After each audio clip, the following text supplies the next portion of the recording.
Okay so उसका we are given delta versus i graph. तो अपने को पता ही है कि डेल्टा वर्सेस आई ग्राफ ऐसा ही होता है, there is a point where we have minima, ठीक है। So delta versus i graph ऐसा ही होता है, आई कम वैल्यू पे भी डेल्टा ज्यादा, आई ज्यादा पे भी डेल्टा ज्यादा, और एक पॉइंट पे we have minima, this is delta minimum. तो ये ग्राफ ऐसा गिवन है भाई, और दो एंगल्स ऑफ इंसिडेंस गिवन है 37 और 53। This is not minimum deviation, minimum नहीं है भैया, ये मिनिमम डेविएशन नहीं है वो डेल्टा नॉट। ध्यान से देखो, 37 और 53 are the two angles of incidence जहां पे delta naught is given as, जहां पे deviation is given as delta naught, ठीक है। 37 और 53 यहाँ पे डेल्टा नॉट गिवन है, राइट, ओके, ठीक है। एंड बोल रहा है टैंजेंट बना दिया उसी पॉइंट पे, उसी पॉइंट एम पे, दिस इज पॉइंट एम, वहां पे एक टैंजेंट बना दिया है, ठीक है, ऐसा है। ओके तो बहुत ही बढ़िया, बोल रहा है डेल्टा नॉट निकालो, ठीक है। सीधा साधा प्रिज्म का सवाल, ज्यादा कुछ खतरनाक नहीं है, प्रिज्म के सारे कॉन्सेप्ट बस पता होने चाहिए। तो दिस इज डेल्टा वर्सेस आई का ग्राफ, अपने को बताइए ऐसा ही होता है डेल्टा वर्सेस आई का ग्राफ। तो this is delta minimum and this is दो एंगल्स ऑफ इंसिडेंस है, यहाँ पे डेल्टा नॉट दे रखा है, ठीक है। तो डेल्टा नॉट निकालना है, कैसे करेंगे भाई डेल्टा नॉट, कैसे निकालेंगे, रिफ्रैक्टिव इंडेक्स भी गिवन है, तो कैसे निकालते हैं डेल्टा नॉट, क्या करेंगे भाई, कैसे निकालें। देखो सबसे पहली बात तो ये चीज अपने को दिख रहा है कि when the angle of incidence is 37 and when the angle of incidence is 53, तो दोनों केसेस में मिनिमम डिविएशन सेम है ना। अभी अपने को पता है मिनिमम डिविएशन का, सॉरी मिनिमम नहीं, डिविएशन सेम है। तो डिविएशन का फॉर्मूला अपने को पता ही है, आई प्लस आई डैश माइनस है, बचपन से जानते हैं भैया ये, तो इसमें तो कुछ भी नहीं। तो और अपने को ये भी चीज पता है कि अगर आई को आई डैश से इंटरचेंज करोगे तो डेल्टा सेम रहता है, पता है कि नहीं पता है भाई, आई को आई डैश से इंटरचेंज करेंगे तो delta is remain same. So for two values of i, for two values of i we have a given value of delta, ये तो पता ही है। एंड कौन सी टू वैल्यूज ऑफ आई, जब आई और आई डैश रिवर्स हो जाता है, राइट। तो अगर 37 और 53 पे डेल्टा सेम आ रहा है, अगर 37 और डेल्टा 53 पे डेल्टा सेम आ रहा है, तो वी कैन से कि I is 37 and I dash is 53, या उल्टा बोल सकते हैं, नहीं बोल सकते भाई, बिल्कुल बोल सकते हैं, right. I is 37 and I dash is 53, ऐसा बोला जा सकता है, ठीक है, क्योंकि दोनों पे डिविएशन सेम आ रहा है। So when I is 37 i dash will be 53, right. तो डेल्टा कितना आएगा, 90 माइनस ए। सिमिलरली उल्टा भी होगा, when I is 53 I dash will be 37, तो डेल्टा वही आएगा 90 माइनस, ठीक है। तो ये चीज तो देखते ही समझनी चाहिए भैया कि अगर 37 और 53 पे डेल्टा सेम आ रहा है, तो अपने को पता ही है आई और आई डैश पे रिवर्स कर दोगे तो डेल्टा सेम रहता है, तो इसका मतलब I is 37 and I dash is 53। If I is 37 and I dash is 53, तो अभी how will we use this to find delta naught, कैसे निकालेंगे भैया, तो पुट कर दो भाई। तो डेल्टा नॉट कितना हो जाएगा, i प्लस आई डैश, इस पॉइंट पे i is 37 एंड इस पॉइंट पे i डैश is 53, तो 90 माइनस है। तो अब बस केवल a निकालना है, एंगल ऑफ प्रिज्म, है ना भैया, एंगल ऑफ प्रिज्म निकालना है। कैसे एंगल ऑफ प्रिज्म निकालना है, अपने को आई डैश पता है, रिफ्रैक्टिव इंडेक्स भी पता है, तो उसकी मदद लेते हैं और निकाल डालते हैं, राइट। आसान चीज है ये, तो आसान सवाल है, पहला पार्ट तो कुछ भी नहीं है। तो देख लो अभी क्या करेंगे, आई और आई डैश पता है, तो let's find r and r dash, and वहां से ए आ जाएगा। तो अपने को पता है sine A is n sine r, बिल्कुल सही बात है। तो sine A equals n sine r, यानी कि 3/5 इक्वल्स एन, एन कितना है 4/3 गिवन है भाई, साइन आर। तो यहां से आया साइन आर इज 9/20, और अपने को गिवन है सवाल में दे दिया है भाई कि साइन ऑफ 27, देखो साइन ऑफ 27 डिग्री 9/20 दिया है सवाल ने, काम आसान करने के लिए। तो साइन आर इज 9/20, मतलब आर हुआ 27 डिग्री, ठीक है, बहुत ही आसान, ठीक है, आर आ गया 27। सिमिलरली ऐसे आर डैश निकाल लेते हैं, फिर से सेल्स लगा देंगे, फिर से सोर्स लगा देंगे। तो अपने को आई डैश पता है, तो साइन आई dash equals n sine r dash, बिल्कुल सही है ये भी। तो साइन आई डैश हो गया 4/5 equals n is 4/3 sine r dash. यहां से अपना आ गया साइन r डैश इज 3/5, तो यहां से r डैश कितना आया 37 है कि नहीं है। साइन r डैश इज 3/5, तो r dash is 37, r dash is 37 और r इज 27 है ना भाई। तो अब r is 27, r dash is 37, तो a क्या हो जाता है, ये तो बचपन की यादें हैं भाई, r प्लस r डैश हो जाता है और r प्लस r डैश हो जाता है, मतलब कितना 64। This is not minimum deviation, minimum deviation नहीं है ये, this is just some random कोई भी आ गया केस। तो ए आ गया 64, डाल दो उधर, डेल्टा नॉट आएगा 90 - 64 26 डिग्री। तो this is the answer of the first part. भाई ऐसे करना है तो कुछ भी खतरनाक नहीं था, ठीक है। क्या किया, बस ये चीज चमकनी चाहिए कि this will be i, this will be i dash, तभी तो उन पे सेम है। तो आई डैश आ गया तो स्नेल्स लॉ से आर डैश निकाल लो, आर डैश आ गया तो ए आ गया, तो डेल्टा में डेल्टा नॉट आ गया। बहुत बढ़िया, ओके। तो 26 डिग्री पहले का आंसर। दूसरा पार्ट देखते हैं भाई, दूसरा पार्ट देखो।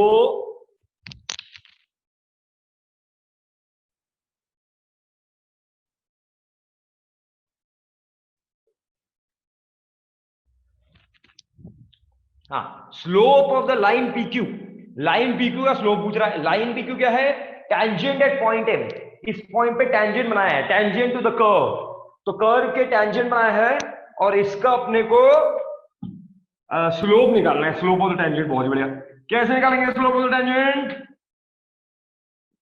कैसे निकालेंगे भैया स्लोप ऑफ द टेंजेंट, उसी पॉइंट पे है जिस पॉइंट की अपन ने बात की, जिस पॉइंट के लिए अपन ने, इसके लिए अपन i i dash r dash निकाला ना। इस पॉइंट पे we know i is 37, i dash is 53, r is 27, r dash is 37। तो इस पॉइंट के लिए सब कुछ निकाला है भैया। तो एम पॉइंट के लिए उसी पॉइंट पे स्लोप निकालना है। तो स्लोप का मतलब क्या होगा, डी डेल्टा बाई डी आई है ना भाई, डेल्टा आई ग्राफ है तो डी डेल्टा बाई डी आई। तो अगर अपन ध्यान से देखा, अपना फॉर्मूला क्या है भाई, I plus I dash minus A, यही तो फॉर्मूला है डेल्टा का, है ना भाई, delta is I plus I dash minus A. तो जो अपने को निकालना है स्लोप वो कितना है, d delta by d I, यही तो निकालना है, डिफरेंशिएट ही तो करना है, d delta by d I, यानी कि 1 plus d I dash by d I, A तो कांस्टेंट हो गया, तो स्लोप जो है वो कितना आ गया भाई, 1 plus d I dash by d आई। तो अभी बस D I dash by d आई का वैल्यू निकालना है इस पॉइंट पे और वहां से काम हो जाएगा। D I dash by d I कैसे निकालेंगे, d I dash angle of emergence का rate of change with the angle of incidence, फिर से स्नेल्स लॉ लगाना पड़ेगा, राइट। आई और आई डैश का तुम रिलेशन इक्वेशन निकाल सकते हो आई और आई डैश के बीच में बाय अप्लाइंग स्नेल्स लॉ, ठीक है। फिर डिफरेंशिएट करेंगे, देखो तो क्या होता है, अपने को पता है sine I equals n 4/3 sine r, ये है भैया पहला इक्वेशन। सिमिलरली साइन आई डैश इक्वल्स क्या है 4/3 into sine sine r dash n sine r dash, हाँ sine r dash, r dash को क्या लिख सकते हैं 64 माइनस आर। ए तो आ गया अपना 64, वो तो बदलेगा नहीं, ऐसा थोड़ा ना कि ए बदल जाएगा, तो 64 माइनस आर, ये हो गया। अपने को निकालना है D I dash by d I, differentiate कर दो भाई, बिना सोचे समझे डिफरेंशिएट कर देंगे। सो कर दो दोनों साइड, आई के रिस्पेक्ट में डिफरेंशिएट, तो cos i dash d I dash by d आई, ठीक है, cos i dash d I dash by d I, यही चीज निकालनी है, इक्वल्स 4/3, ये कितना हो जाएगा, माइनस आएगा एक, minus 4/3 cos 64 minus r into d r by d i, बिल्कुल सही है, ठीक है। Cos i dash d I dash by d i equals minus 4/3 cos 64 minus r into d r by d i. अभी बस d r by d i उधर से रख दो भाई, किधर से, फर्स्ट इक्वेशन से, फर्स्ट इक्वेशन से देख लो, cos i dash di dash by di is 4/3 minus sine के साथ cos 64 minus r, dr by di देखो कितना, यहां पे फर्स्ट इक्वेशन को डिफरेंशिएट कर दो i के रिस्पेक्ट में, तो इधर आएगा cos i इधर आएगा 4/3 cos r dr, ठीक है। तो dr by di is 3/4 cos i by cos r, यही होगा ना भाई, देख लो, किसी को परेशानी तो नहीं है, बस डिफरेंशिएट कर रहे हैं। दो इक्वेशन है स्नेल लॉ, ये इसको डिफरेंशिएट कर दिया पहले और फिर इसको डिफरेंशिएट कर दिया, that's it, बस हो गया। तो cos i by cos r, 4/3 ये कैंसिल, अपना di डैश बाई dt कितना आ गया, di डैश बाई dt नहीं है, dt क्या है, di डैश बाई di, हाँ, कितना आ गया भाई, माइनस ऑफ, देखो हमेशा नेगेटिव है तो i बढ़ाने पे i डैश हमेशा कम होता है, 64 माइनस r होता है r डैश, और ये है cos i, तो minus cos i cos r dash divided by cos i dash को इधर ले गए,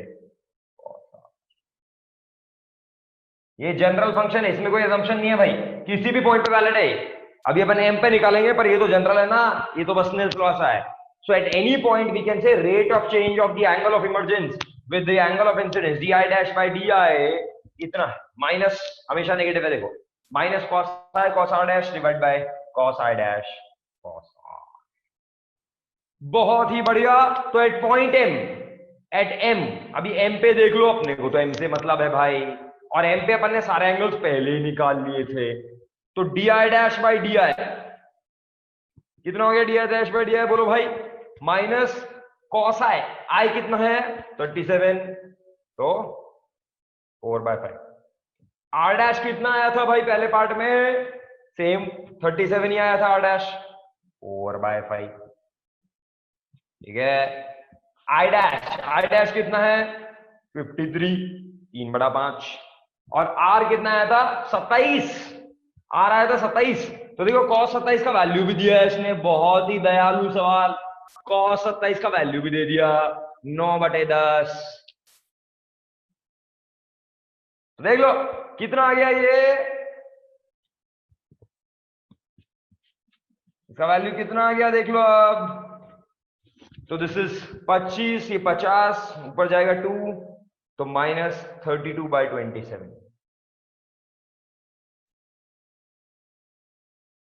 माइनस 32/27, ठीक है, आ गया ना, बस।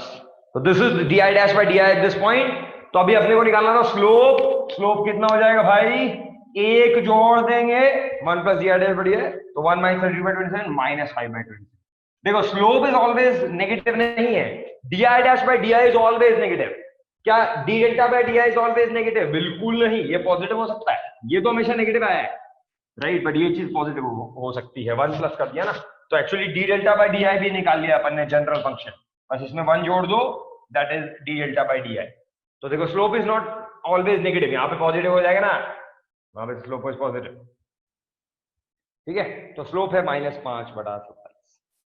ओके, तो ऐसे करते हैं, चमकना चाहिए, स्नेल लॉ लगाया, पहले डेल्टा नॉट निकाला, और फिर डी स्लोप के लिए बस डिफरेंशिएट कर दिया, D I dash by d आई निकाला स्नेल लॉ से, और 1 जोड़, ठीक है भाई। चमक गया तो यस क्लिक कर देंगे फुर्ती से, कोई परेशानी है तो बोल दो, और चमक गया है तो यस क्लिक कर देंगे फटाफट से, बहुत बढ़िया। जतिन को चमक गया है, भक्ति, ऋतिक, बाकी लोग चमका कि नहीं, ए शशांक, दिलेश्वर, शालिनी, कोई जवाब नहीं आ रहा है तुम्हारी तरफ से, नहीं समझ में आया क्या,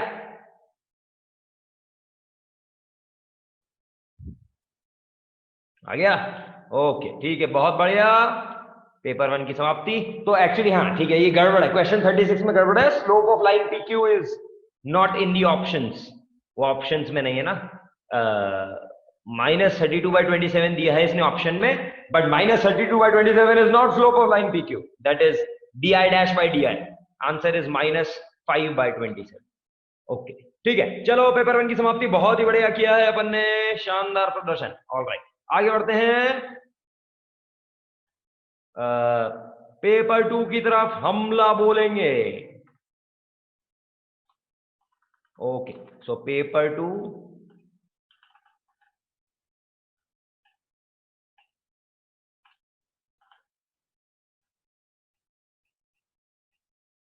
हाँ, सो पेपर 2 में सेक्शन 1 पूर्ति से डाउट लिखो।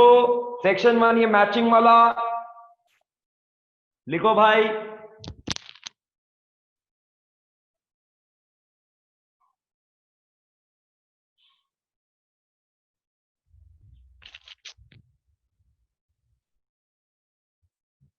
हाँ, सेक्शन 1 का मैचिंग वाले क्वेश्चंस 2 सवाल हैं, ये स्ट्रिंग टेंशन वाला और ये डिविएशन वाला। किसी को है क्या कोई डाउट दोनों में से? जल्दी से जवाब दो। अगर दोनों सवाल क्लियर हैं बिल्कुल तो यस पे क्लिक कर दो भाई।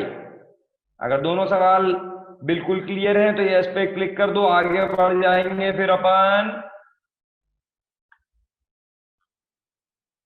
23rd।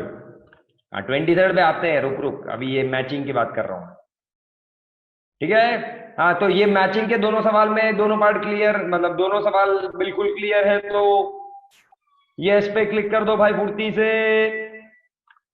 ये कर नहीं रहा है कोई क्लिक? डाउट भी नहीं बोल रहे हो, क्लिक भी नहीं कर रहे हो, हैं? क्या है भाई? दोनों में से एक में तो जवाब दीजिए।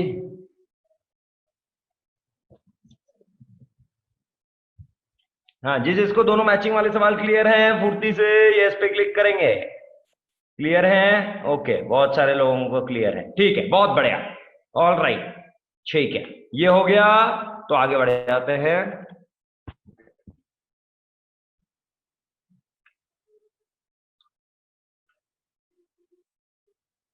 हाँ, yes, more than one correct. Section two more than one correct, फुर्ती से लिखेंगे। Question number 21, 22, 23, 24।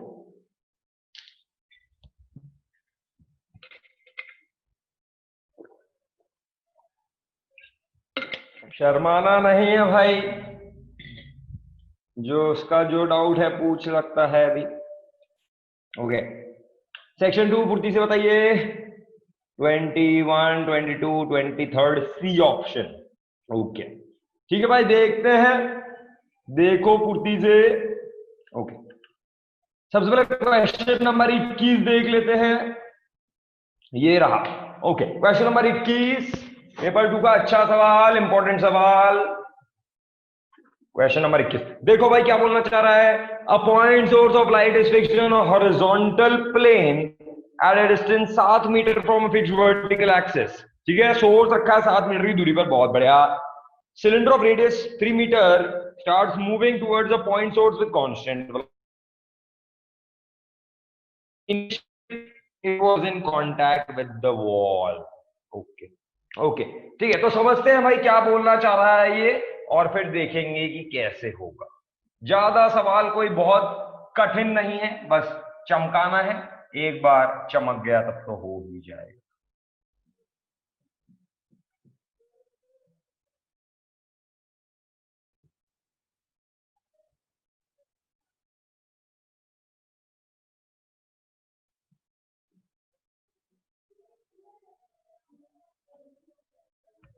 ओके, ठीक है भाई, देखो ऐसा कुछ है, बहुत ही मस्त, ऐसा कुछ है। ये बोल रहा है कि ये अपना एक स्फीयर है, ऐसा है ना, ये है वर्टिकल वॉल, ऐसा लंबा वर्टिकल वॉल, तो बहुत ही लंबा वर्टिकल वॉल है, और वर्टिकल वॉल के कांटेक्ट में एक स्फीयर है 3 मीटर रेडियस का। 3 मीटर रेडियस लेके बैठा है ये स्फीयर, ठीक है, 3 मीटर से रेडियस लेके बैठा है, और ये टच कर रहा है इसको वॉल को इनिशियल, ठीक है, 3 मीटर 3 मीटर। ओके, और यहां पे एक सोर्स रखा हुआ है, किधर? हॉरिजॉन्टल ग्राउंड पे 7 मीटर दूर, यहां से 7 मीटर दूर एक रखा हुआ है, और ये जो स्फीयर है ये ट्रांसलेशन मोशन कर रहा है, ये ऐसे भाग रहा है 3 मीटर पर सेकंड की स्पीड से। 3 मीटर पर सेकंड की स्पीड से ये फुर्ती से आगे भाग रहा है, ठीक है। तो सवाल में बताना क्या है? सवाल में बताना ये है अपने को कि भाई थोड़ा मैं इसको और दूर रहता हूं ताकि क्लियर हो जाए।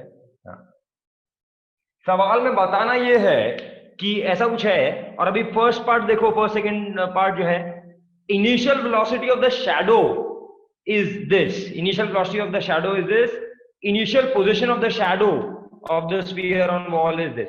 ठीक है, तो शैडो बताना है मतलब परछाई। तो सबसे पहले तो समझते हैं, चमकाते हैं कि हो क्या रहा है इधर, और फिर देखेंगे कैसे शैडो का पोजीशन और वेलोसिटी निकालेंगे। देखो ये है भैया स्फीयर, ठीक है, तो यहां पे सोर्स है, तो सोर्स हर जगह लाइट जा रहा है, ठीक है, सोर्स है, दुनिया में हर जगह लाइट जा रहा है, पर जो लाइट इधर आएगा, जो लाइट इधर आएगा वो स्फीयर को क्रॉस नहीं कर पाएगा, है ना। तो जो लाइट इधर से आया यहां पे टकरा के रुक जाएगा, ठीक है, आगे थोड़ी तोड़ के थोड़ी निकल जाएगा स्फीयर को, ठीक है, स्फीयर को ओपेक मटेरियल मान रहे, तो ये ऐसे तोड़ के नहीं निकल जाएगा, यहाँ पे रुक गया, ठीक है। सिमिलरली यहाँ पे आएगा लाइट, वो भी रुक जाएगा, जो यहाँ पे लाइट आएगा वो भी रुक जाएगा, जो यहाँ पे लाइट आएगा वो भी रुक जाएगा, जो यहाँ पे लाइट आएगा ऐसे वो भी रुक जाएगा, इधर आया वो भी रुक गया, तो ऐसे बहुत सारा लाइट जो है वो रुक जाएगा। फाइनली कहां तक लाइट रुकता रहेगा, किस पॉइंट तक जो लाइट है वो रुकता ही रहेगा, जब तक ये टेंजेंट नहीं बन जाता है कि नहीं। अगर इस पॉइंट से मैं टेंजेंट बनाऊंगा स्फीयर पे, मान लो ये, अरे बनता भी नहीं, हाँ अभी बना है, ठीक है, तो ये इस पॉइंट पे मान लो टेंजेंट है, राइट, इस पॉइंट पे भाई टेंजेंट है, दो ये भी टेंजेंट है, this is P1 and this is P2, ठीक है। तो अगर अपन ध्यान से देखें तो P1 से P2 के बीच में सारी लाइटें जो हैं, जो इधर से आ रही हैं, वो इस स्फीयर पे टकरा के रुक जाएंगी, है ना। और अगर P1 से P2 के बीच में सारी लाइटें स्फीयर पे टकरा के रुक जाएंगी, तो जो दीवार है, दीवार पे एक शैडो बनेगा, दीवार पे जो शैडो बनेगा उसका हाइट कितना होगा वो बताएगा, what will be the height of the shadow. दीवार पे जो शैडो बनेगा उसका हाइट क्या होगा, देखो इतने पोर्शन में जो लाइट है, इतने पोर्शन में जो लाइट है वो रुक रहा है, तो इतने ही पोर्शन में शैडो बनेगा, है कि नहीं भाई, इतने ही पोर्शन में तो शैडो बनेगा। तो इसको अगर मैं ऐसे एक्सटेंड करूं तो लेट्स से दिस पॉइंट जो है इसका हाइट इज h, तो ये h हाइट में शैडो बन रहा है कि नहीं बन रहा है, क्योंकि इस h हाइट में लाइट पहुंच ही नहीं पाएगा, उसके ऊपर पहुंच जाएगा। अभी यहाँ पे लाइट को कोई नहीं रोक रहा है, ये वाला जो लाइट है इसको कोई रोक रहा है क्या, नहीं, तो ये मस्त भाग जाएगा और इस पॉइंट के ऊपर, ठीक है, लेट्स कॉल दिस पॉइंट कुछ भी बोल दो ए पॉइंट के ऊपर जो दीवार का पोर्शन है उस पे जगमगा जाएगा, उस पे लाइट आएगा, ठीक है। तो ए पॉइंट के ऊपर लाइट आएगा क्योंकि वो ब्लॉक नहीं हो रहा है, बट ए पॉइंट से नीचे सारे पॉइंट पे लाइट ब्लॉक है, तो यहाँ पे परछाई दिखी, ठीक है। So this is the shadow, ये शैडो का लेंथ है h जो वो बात कर रहा है, ठीक है। अभी बताना है अपने को इनिशियली, है ना, वो शैडो का लेंथ भी चेंज होता रहेगा, हाइट भी चेंज होता रहेगा, है ना, this shadow height is changing, h is changing जैसे जैसे आगे बढ़ेगा, बट इनिशियली t इक्वल 0 उसने पूछा है। पहली बात तो कि शैडो की हाइट कितनी है, ठीक है, और शैडो का वेलोसिटी कितना है, यानी कितने वेलोसिटी से चेंज हो रहा है इनिशियल। तो कैसे करेंगे भाई, शैडो की हाइट कैसे निकालेंगे, शैडो की हाइट इनिशियली जो है वो कैसे निकालेंगे भाई, कितने तक ये पड़ रहा है,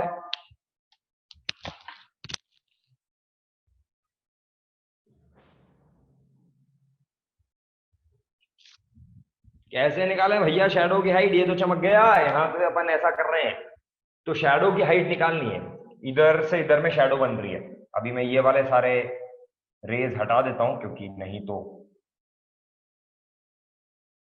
काफी जगह घेर रहा है, हाँ ठीक है। तो कैसे निकालेंगे शैडो की हाइट इतना जगह तक जहां पे लाइट नहीं पड़ रहा है, मान लेते हैं ये एंगल है थीटा, ठीक है भाई, ये एंगल को बेशर्मी से थीटा मान लो, ठीक है, मानने के लिए तो कुछ भी मान लेते हैं। तो कैन बी से h equal 7 tan theta, initial बात हो रही है अभी, इनिशियली थीटा जो भी है, कैन बी से h इक्वल 7 tan थीटा, कितने हाइट पे परछाई पड़ेगी, 7 tan थीटा, बिल्कुल सही बात है, 7 tan थीटा हाइट में परछाई पड़ेगी। पर अभी what is tan theta, tan theta कैसे निकालेंगे, अभी तुम सर्कल्स के कॉन्सेप्ट्स अगर तुम्हें डायरेक्ट याद है तो उससे भी कर सकते हो, ठीक है, मुझे तो याद नहीं रहता है कुछ, तो मैं ज्योमेट्री से सीधा सा करूंगा, ठीक है। तो बहुत ही आसान, थीटा निकालना है, रेडियस पता है 3 मीटर, ठीक है। सो ऐसा कुछ कर लेते हैं, दिस नीचे वाला angle, both are tangents, sp1 and sp2 are tangents, क्योंकि टेंजेंट वाला जो पोर्शन है उसी में तो लाइट पड़ेगा, इस पे वहीं पे तो शैडो आएगा, यहाँ पे लाइट पड़ ही नहीं सकता है, ऐसा नहीं सोचना कि ये वाला पॉइंट पे लाइट पड़ जाएगा, ये वाला पॉइंट पे लाइट पड़ ही नहीं सकता है, right. And this is not the top most point of sphere, this is the point of tangency, ठीक है, ये हाईएस्ट पॉइंट नहीं है, हाईएस्ट पॉइंट इधर कहीं है, ठीक है, ये हाईएस्ट पॉइंट है, उससे मतलब नहीं है, this is the point of tangent. Okay, so θ1 इसको बोल देते हैं, θ2 इसको बोल देते हैं भाई। तो θ1 क्या हो जाएगा, tan θ1, देखो tan θ1 कितना है, ये है 3, ये 90 है भाई, और ये कितना है, देखो ये भी 3 है, तो दिस डिस्टेंस इज 4, दिख रहा है कि नहीं दिख रहा है, 4 मीटर, टोटल 7 है, ये 3 है, तो ये 4 हुआ, तो tan θ1 इज 3/4। सिमिलरली tan θ2 भी यही होगा क्या, बिल्कुल यही होगा, फिर से इधर परपेंडिकुलर ड्रॉप करो, टेंजेंट है, तो ये 3 है, राइट, एंड ये 4 है, टेंजेंट का लेंथ तो दोनों साइड सेम ही होगा, तो या फिर ये निकाल सकते हो, दिस डिस्टेंस इज 5, 7,0 कोऑर्डिनेट्स 3,3, तो ये डिस्टेंस 5 मीटर है। तो देख लो भाई, तो tan θ2 इज आल्सो 3/4, दोनों सेम ही एंगल बनाएगा ना tangent, line joining the centre से। तो tan θ1 आ गया 3/4, tan θ2 भी आ गया 3/4, बिल्कुल सही है, कुछ परेशानी नहीं हो रही इसमें। अभी tan θ कैसे निकालेंगे, बस tan of a plus b, ये दोनों सेम ही एंगल एक्चुअली, तो दिस इज θ/2 θ/2। सो h जो है वो कितना हो जाएगा, 7 into tan θ। What is tan θ, tan of a plus b लगा दो भाई, θ1 प्लस θ2, तो tan a plus tan b 3/2 divided by 1 minus tan a tan b which is 9/16। कितना है ये, 7 into दिस इज कितना है ये नीचे, 7/16, 7/16 ऊपर जाएगा 24/7, है कि नहीं, 7/16 ऊपर गया 8, 24/7, हाँ। सो h जो है वो है 24। ये t को 0 की बातचीत चल रही थी, t को 0 पर किया करना सब कुछ, जब वो कॉन्टैक्ट बना के बैठा है, ठीक है, तो बिल्कुल सही आ गया भाई, t इक्वल 0 पर जो हाइट ऑफ द शैडो है वो 24 मीटर है ना, tan θ से निकाल लिया, बस सिंपल ज्योमेट्री है, कुछ भी था ही नहीं इसमें, गणित का सवाल निकला ये तो, है ना भाई, बस tan θ निकाल के और सब्स्टिट्यूट कर देना, ठीक है। पर अभी थोड़ा ध्यान देना पड़ेगा, अभी ये बोल रहा है velocity of the shadow, initial position of the shadow तो आ गया 24 मीटर, ऑप्शन सी बिल्कुल सही है, initial velocity of the shadow, right, initial velocity of the shadow मतलब देखो शैडो का नीचे वाला पॉइंट तो इधर ही रहेगा, बोल सकते हैं कि नहीं बोल सकते हैं, ये शैडो का जो नीचे वाला पॉइंट है वो तो इधर बी पे ही रहेगा, बट शैडो का ऊपर वाला पॉइंट जो है, सोचो जैसे जैसे इधर मूव करेगा, जैसे जैसे इधर मूव करेगा, शैडो का हाइट बढ़ेगा या कम होगा, दिख रहा है साथ साथ शैडो का हाइट बढ़ेगा, क्योंकि लुक एट द टेंजेंट्स, एक टेंजेंट तो हमेशा ऐसे ही रहेगा, ठीक है, तो बी पे तो एक टेंजेंट जो है वो इधर हिट करेगा, बट जैसे जैसे इधर जाएगा ये एंगल बढ़ता रहेगा, लुक एट द एंगल, है ना, पॉइंट ऑफ टेंजेंसी का जो एंगल है थीटा अभी तो हॉरिजॉन्टल बढ़ता रहेगा, तो देखो h इक्वल 7 tan थीटा, तो जैसे जैसे अपना थीटा बढ़ेगा h भी बढ़ता जाएगा, है ना, कि सोचो ना, थोड़ा फील लो, जैसे स्फीयर इधर आ जाएगा तो पॉइंट ऑफ टेंजेंसी और ऊपर चला जाएगा, पॉइंट ऑफ टेंजेंसी और ऊपर चला जाएगा तो भाई और हाइट बढ़ जाएगा, तो ये ऊपर जा रहा है, तो we have to find its velocity, कैसे निकालेंगे, तो basically we have to find dh/dt, है ना, dh/dt तो होगा शैडो का वेलोसिटी ऊपर वाले पॉइंट का, टॉप मोस्ट पॉइंट जो बात कर रहा है, मतलब ये top most point of the shadow, तो this is the top most point of the shadow, इसका तो वेलोसिटी 0 है, ये तो मूव नहीं करेगा, but top most point of the shadow move कर जाएगा, और क्या होगा top most point of the shadow का वेलोसिटी, dh/dt, तो अपने को भैया बस dh/dt निकालना है, तो कैसे निकालेंगे dh/dt, देखो भाई h equal 7 tan theta, h equal 7 tan theta, तो अभी अपने को tan theta as a function of time लिखना पड़ेगा, ये तो tan थीटा अपन ने लिखा t इक्वल 0 पे, पर tan theta as a function of time कैसे लिखेंगे, बताएगा क्या कोई, कैसे लिखेंगे tan theta as a function of time, देखो ये t इक्वल 0 पे है, राइट, टाइम t पे इसके कोऑर्डिनेट्स क्या हो जाएंगे, ये तो वहीं का वहीं है, टाइम t पे इसका कोऑर्डिनेट्स क्या हो जाएगा, एट टाइम t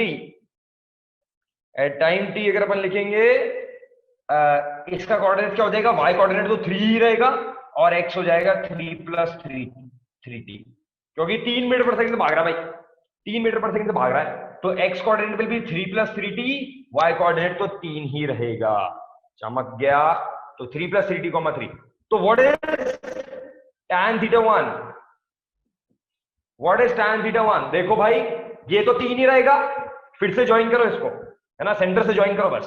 तो ये तो 3 ही रहा, डिवाइडेड बाय ये चीज कितना हो जाएगा, जो पहले 4 था, 4 - 3, है ना, क्योंकि this is 7 and this is 3 + 3t, minus कर दो भाई, तो द डिफरेंस इज 4 - 3t। या फिर ऐसे देख लो, ये पहले 4 था, अभी ये 3t डिस्टेंस आगे मूव कर दिया है, t टाइम में 3t डिस्टेंस आगे मूव कर दिया है, तो 4 - 3, tan theta 1 is 4 - 3t। Can be said theta 2 भी इतना ही होगा, बोल सकते हैं क्या भाई थीटा 2 भी इतना ही होगा, बोल सकते हैं कि नहीं बोल सकते हैं? किसी भी रैंडम इंस्टेंट पे बोल सकते हैं कि नहीं बोल सकते हैं? हाँ ना, जवाब तो दीजिए, बोल सकते हैं कि नहीं बोल सकते हैं भाई कि थीटा 1 थीटा 2 हमेशा बराबर होगा, है? बिल्कुल बोल सकते हैं भाई, टेंजेंट जो एंगल बनाएगा with the line joining the centre, दोनों साइड पे सेम ही होगा हमेशा। तो tan theta 1 is tan theta 2 इतना, तो h जो है वो कितना आ जाएगा, 7 × tan थीटा, और tan थीटा कितना है, theta is double of this angle, so all we have to do is 2 tan theta divide by 1 - tan square theta, 2 tan theta 1, right, tan of theta लिखना है, यानी कि tan of theta 1 + theta 2, tan of 2 theta, so 2 tan theta 1, 2 × 3 - 4t, which is 6 divided by 4 - 3t, divided by tan 2a का formula लगा रहे हैं मैं, 1 - tan square theta, which is 9 divided by 4 - 3t। ये आ गया भैया, h is a function of time, अपना पूछ सकता था ये भी। कितना है देखो, 42, 4 - 3t ऊपर जाएगा, 42 × 4 - 3t डिवाइडेड बाय नीचे कितना आ गया, 4 - 3t whole square, 9t square plus 7 minus 24t। This is h as a function of time. थोड़ी मेहनत का काम है भाई, पर करना ही पड़ेगा, क्या करें, ठीक है, ओके। तो अभी देख लो dh/dt एट t = 0, dh/dt कितना हो गया, एट t = 0 dh/dt कितना हो जाएगा, इसकी फोटो ले लेते हैं पहले।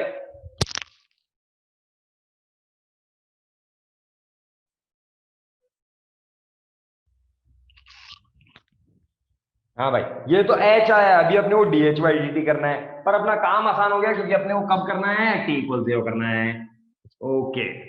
तो मैं डायरेक्ट करूंगा, पूरा निकालने की जरूरत नहीं है। सो एट t = 0, t = 0 पे इनिशियली dh/dt कितना आ गया, नीचे वाला वैल्यू कितना हो जाएगा, डायरेक्टली वैल्यू डालेंगे, t = 0 पे 7, 42 को बाहर ले लो भले ही, बाहर, तो कितना बचेगा, 7, इसका वैल्यू 7 t = 0 पे, इसका डेरिवेटिव कितना है, -3, बिल्कुल सही बात है, फिर माइनस इसका वैल्यू कितना है t = 0 पे, 4, इसका डेरिवेटिव कितना है t = 0 पे, 18t - 24 -24,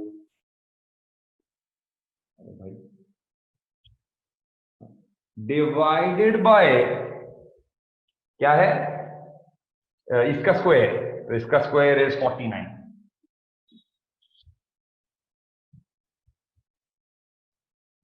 ठीक है। तो बस देख लो अब इसका वैल्यू 6/7, तो कितना आएगा, 96 - 21, 75, तो dh/dt इज अप्रोक्सीमेटली कितना होता है, 10.7 × 664.5,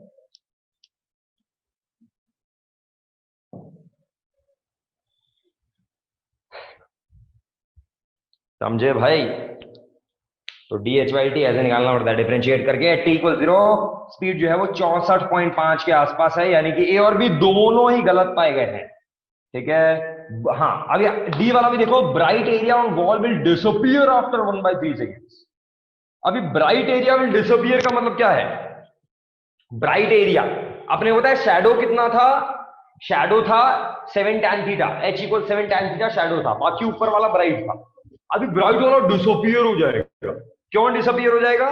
क्योंकि h इंफिनिटी हो जाएगा। देखो h इज 7 tan थीटा, तो जब थीटा पाई बाय 2 होगा भाई, जब थीटा पाई बाय 2 होगा, राइट, या 90 डिग्री होगा, यानी कि थीटा 1 जो है वो पाई बाय 4 होगा, तब h इंफिनिटी पहुंच जाएगा। h इंफिनिटी यानी कि सारा का सारा दीवार पे अंधेरा छाया होगा और ब्राइट बिल्कुल नहीं रहेगा।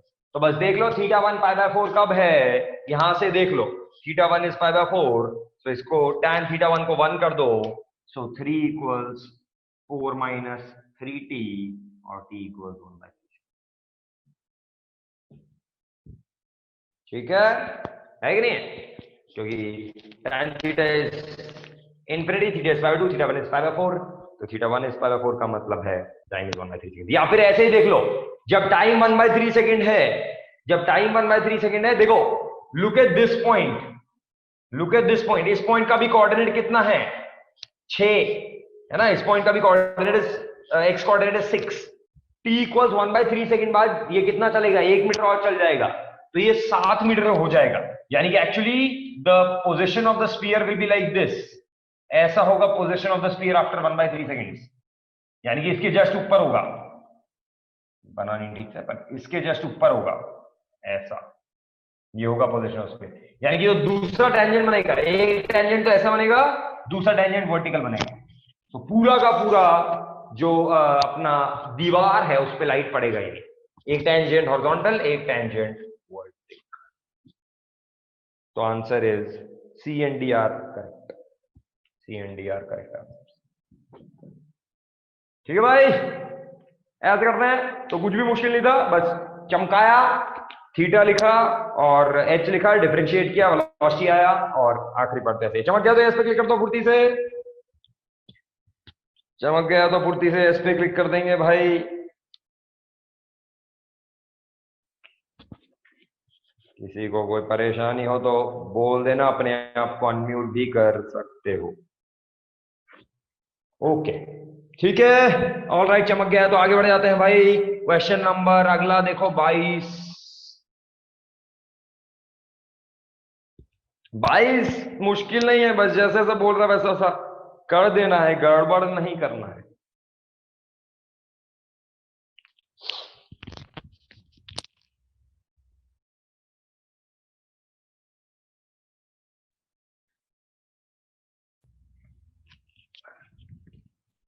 हाँ भाई देख लो, पढ़ लो, तो मोशन को चमकाओ और फिर सॉल्व करो इसमें क्या था।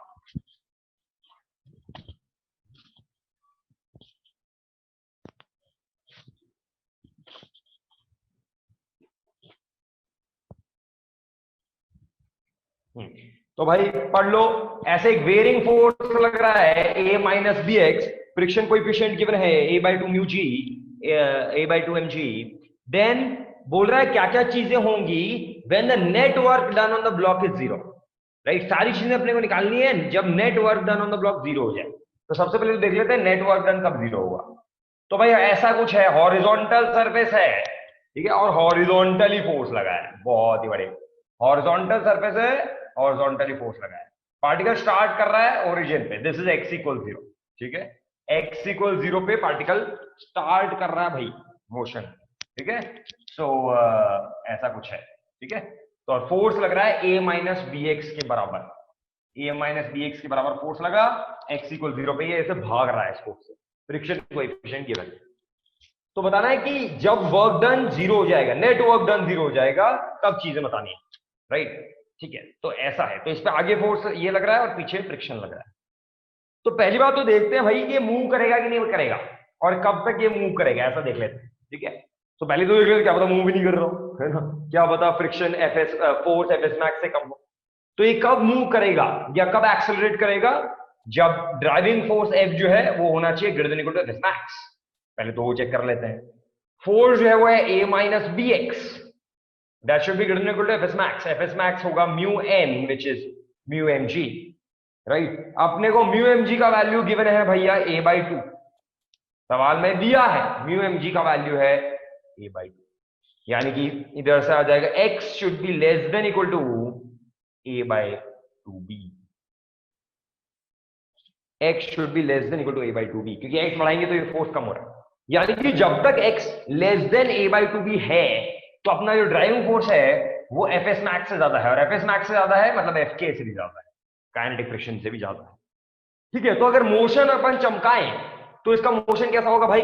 देखो, इनिशियली x 0 है तो ड्राइविंग फोर्स Fs मैक्स से ज्यादा है, ड्राइविंग फोर्स Fs मैक्स से ज्यादा है तो ये भाग जाएगा, है ना, स्टार्ट हो जाएगा और फिर क्या लगेगा? काइनेटिक फ्रिक्शन, और काइनेटिक फ्रिक्शन लगेगा, और काइनेटिक फ्रिक्शन भी सेम ही है, म्यू एम जी, राइट। तो जब तक x लेस देन a/2b है, जब तक x लेस देन a/2b है, फोर्स जो है वो काइनेटिक फ्रिक्शन से ज्यादा है, और अगर फोर्स काइनेटिक फ्रिक्शन से ज्यादा है तो ये क्या करेगा भाई? ये एक्सेलरेट करेगा, इसका वेलोसिटी बढ़ता रहेगा।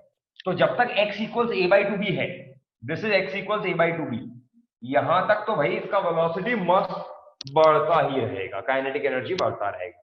उसके बाद जैसे इस पॉइंट को क्रॉस करेगा, लग अभी भी वो ही रहा है, अभी भी वैसा ही हो रहा है, काइनेटिक फ्रिक्शन लग रहा है, काइनेटिक फ्रिक्शन उतना ही है mu m g, but x बढ़ गया है तो फोर्स कम हो जाएगा। अभी फोर्स जो है वो काइनेटिक फ्रिक्शन से कम हो जाएगा तो वेलोसिटी कम होने लग जाएगा और एक पॉइंट पे रुकेगा। तो यहां से यहां तक में वेलोसिटी बढ़ेगा और इसके बाद वेलोसिटी कम होने लगेगा, राइट। क्वेश्चन कब की बात कर रहा है? जब नेटवर्क डन शून्य हो जाए। नेटवर्क डन अपने को पता ही है कि नेटवर्क डन किसी भी पार्टिकल पे इक्वल्स डेल्टा के। सो नेटवर्क डन कब शून्य होगा? जब डेल्टा के शून्य। डेल्टा के शून्य मतलब इनिशियल वेलोसिटी तो वैसे ही शून्य है तो फाइनल वेलोसिटी भी 0 हो जाएगी। तो ये पार्टिकल, तो ये सवाल जो है वो तब की बात कर रहा है जब उसका वेलोसिटी कम होता होता फाइनली शून्य हो गया, तब की बात कर रहा है। तो पहले तो निकाल लेते हैं कौन सा पॉइंट है। x इक्वल a/2b तक तो बढ़ रहा था, बट उसके बाद कौन सा पॉइंट है भाई जहां पे वेलोसिटी 0 हो रहा है, उस पॉइंट की बात कर रहा है। तो निकालते हैं when work done, net work done becomes 0। तो कैसे नेटवर्क डन को 0 करेंगे भाई? तो नेटवर्क डन को अपन लिखेंगे work done by external force plus work done by kinetic friction, that is शून्य। What will be work done by external force? External force का वर्क क्या लिखेंगे? ये तो वेयरिंग फोर्स है, ये रहा a माइनस बी एक्स, तो a minus b x dx integral, same direction में है, फोर्स भी इधर है, डिस्प्लेसमेंट भी इधर है, तो f dx integral a minus b x dx integral x varies from 0 to x, ये निकालना है अपने को, इस पॉइंट पे x निकालना है, ठीक है, ठीक है। Plus work done by kinetic friction, work done by kinetic friction क्या हो जाएगा? डायरेक्टली लिख देंगे माइनस dx, बिल्कुल आसान। तो this is the net work done, है ना भाई, इसका इतना, इसका इतना, इसको शून्य करके निकाल देंगे कि क्या x है, ओके। तो इसको शून्य कर दो, ax minus b x square by 2 minus mu m g x equal 0, ठीक है। This is the net work done. So अभी सवाल ये बोल रहा है नेटवर्क डन जब 0 है। अभी नेटवर्क डन कब 0 है? तो देखो यहां पे दो सॉल्यूशंस आएंगे, ऐसा नहीं कि एक को भूल जाओ। एक सॉल्यूशन तो है, अभी x को कैंसिल करोगे तो we will get x equals, यहां से कितना आएगा 2/b a minus mu m g, ये आएगा भाई, है ना, 2/b, इसको इधर ले जाओ, a minus mu m g. अभी म्यू एम जी तो पता ही था अपने को a/2, म्यू एम जी तो पता ही था ना भाई a/2, सो म्यू एम जी पता था a/2 क्योंकि काइनेटिक फ्रिक्शन है, तो 2/b into a minus a/2, तो x आएगा a/b, x आएगा a/b।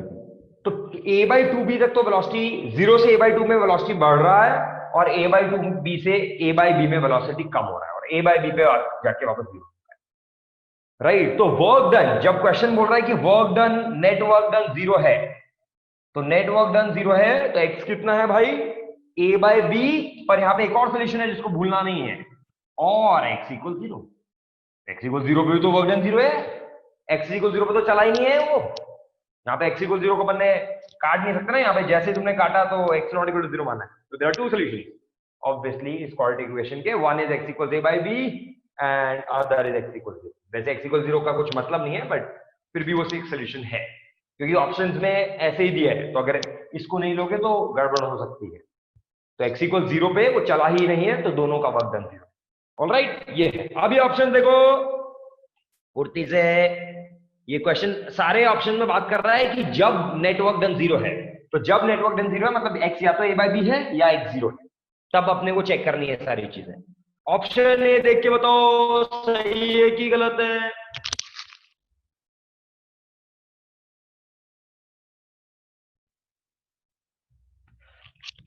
तो देखो, work done by force F when the net work done is 0 may be, ठीक है, कितना ए स्क्वायर बाई 2b, ठीक है।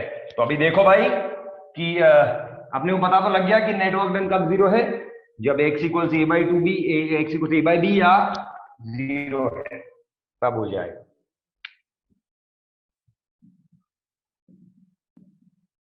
ठीक है, ऑलराइट। तो what is the work done by force F, इतने टाइम में what is the work done by force F? तो x इक्वल 0 पे तो work done by force F कुछ है ही नहीं, और x equal A by B पे work done by force F कितना है, क्योंकि ये बोल रहा है जब टोटल वर्क डन 0 हो रहा है, यानी कि जब x equal A by b हो रहा है, तब वर्क डन कितना है इसका निकालना ही पड़ेगा, इंटीग्रेट करके निकाला ही था अपने, ax minus b x square by 2, अभी लिखा था ना, ax minus b x square by 2, क्योंकि force is a minus b x.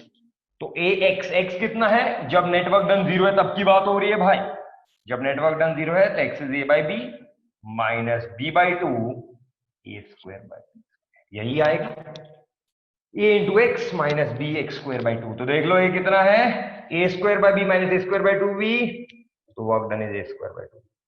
Yes, maybe क्यों लिखा है, क्योंकि this is when x equal a by b, जब x इक्वल 0 है तब तो वर्क डन 0 है, तो work done by force is a square by 2b और 0। अभी क्वेश्चन में अगर ऐसा भी लिखता ना कि work done by the force F is may be 0, तो भी सही होता, गलती नहीं करना है कि हाँ भाई ए स्क्वायर बाई 2b सही है, 0 थोड़ी होगा, या x इक्वल 0 ले लोगे तो वर्क डन 0 है, तो work done by force F may be A square by 2b और 0। बी देखो, एक्सेलरेशन ऑफ ब्लॉक, हाँ मे बी a बाई 2 है, हाँ तो एक्सेलरेशन क्या होगा, देखो अगर x को a बाई बी ले रहे हो, अगर x को a बाई बी ले रहे हो तो एक्सेलरेशन 0 हो जाएगा, रुक गया है वो, रुक गया ना इस पॉइंट पे आके, इस पॉइंट पे आके रुक गया है, अब तो मूव ही नहीं करेगा उसके बाद, एक्सेलरेशन 0 है, या फिर फोर्स ही 0 हो गया, ये देख लो, when x equals a by B, when x equals a by B force ही 0 है, फोर्स ही 0 है तो मूव थोड़ी करेगा, राइट, 0, पर जल्दबाजी में इसको नहीं भूल जाना है, right, this is when x equals a by b, but when x equals 0, when x equals 0 तब फोर्स, तब एक्सेलरेशन कितना है,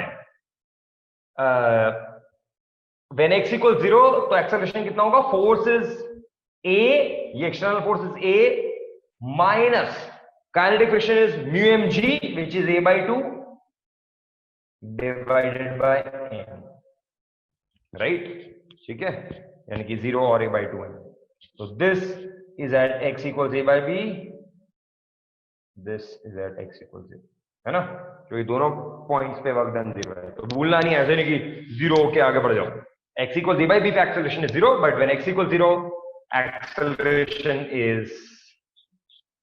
acceleration is a minus a is the force, friction force is a by 2 divided by a by 2, तो yes may be a by 2m लिखा है उसने, तो सही है, गलती नहीं करना है, तो मे बी a by 2m हो सकता है ना, a by 2m दिख तो रहा है, displacement of block may be a by b, yes निकाला, displacement of block may be a by 2b, नहीं a by 2b पे नहीं हो सकता, a by 2b पे तो वर्क डन 0 नहीं हो सकता, तो a b and c option है,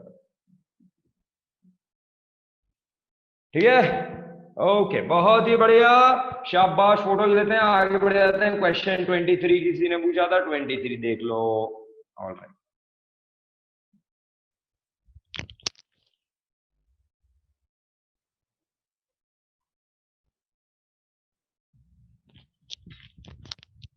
हाँ भाई देख लो, दिखने में बहुत ही खतरनाक लगता हुआ पर काफी आसान कुछ भी नहीं, अरे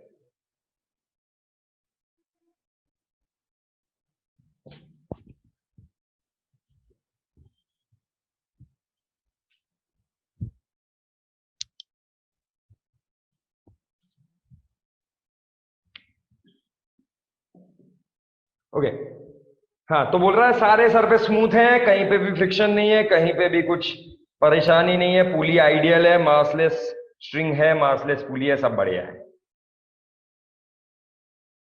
अरे ऐसा कैसा है, बनाना ही भारी काम है। ठीक है, तो ऐसा कुछ बनाता हूं फुर्ती से।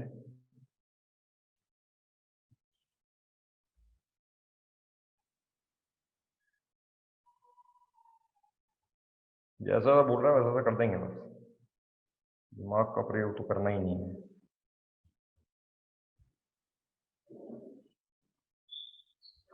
अब एक तो ये ध्यान से देखना होता है तुम्हें कि पुली के सेंटर पे स्ट्रिंग ज्वाइंट है या पुली से पुली के सरकमफ्रेंस पे है, तो वो भी हमेशा ध्यान से देखना कि पुली के सरकमफ्रेंस पे है, रिजिडली ज्वाइंट है पुली से, या फिर बस सरकमफ्रेंस पे है। तो यहाँ क्योंकि यहाँ पे अलग अलग केस में अलग अलग है। ओके भाई, ऐसा कुछ है, ये नीचे 3 kg का ब्लॉक, ऊपर 2 kg का ब्लॉक, इस पे 10 न्यूटन लगा दिया गया है इधर, और ऐसा कुछ है। ठीक है, देख लेते हैं सब सही है क्या, सब सही है। ठीक है, बहुत बढ़िया। ऑलराइट, ठीक है, तो देखते हैं एक्सेलरेशन निकालना है भाई, सबका एक्सेलरेशन निकाल लेते हैं। ठीक, सबसे पहले तो एफबीडी बना लो। अभी एफबीडी में केवल हॉरिजॉन्टल डायरेक्शन में बना रहा हूं, वर्टिकल से अपने को लेना देना नहीं है, क्योंकि वर्टिकल में वैसे भी कोई मोशन नहीं होगा। ठीक है, there is no motion in the vertical direction, वो तो देख के ही चमक रहा है, तो फिर क्यों बनाए, केवल हॉरिजॉन्टल का देखते हैं। ओके, तो लेट्स से यहां पे टेंशन इज T1, इस स्ट्रिंग में टेंशन इज T1, तो ये पूरा एक ही स्ट्रिंग है भाई। ये यहां से देखो, जो भी ऐसे आगे पीछे है ना, मतलब पुली के पीछे जा रहा है, ये सेम स्ट्रिंग है यहां तक, यहां तक, फिर ये अलग हो गया, this is different, this is different. ठीक है, तो यहां से पूरा ये एक ही स्ट्रिंग जा रहा है, तो इसमें टेंशन T1 मान लिया मैंने। ठीक है, तो इसमें इधर टेंशन T1, इधर टेंशन T1, इधर टेंशन T1, इधर टेंशन T1। ठीक है, ऐसा है। राइट, अभी देखो पुली का इक्विलिब्रियम लगाना पड़ेगा। राइट, इस पुली का अगर मैं इक्विलिब्रियम लगाऊं, है ना, pulley massless pulley always in equilibrium, तो इस पुली पे क्या लग रहा है, ये T1 इधर लग रहा है भाई। ठीक है, इधर से T1 इधर लगेगा। ठीक है, क्योंकि ये वही स्ट्रिंग है। अगर इधर से T1 लगेगा तो ये pulley should be in equilibrium. If this pulley should be in equilibrium, यहां पे भी एक वो है, देखो थोड़ा इसको बड़ा बनाता हूं तो दिख जाएगा।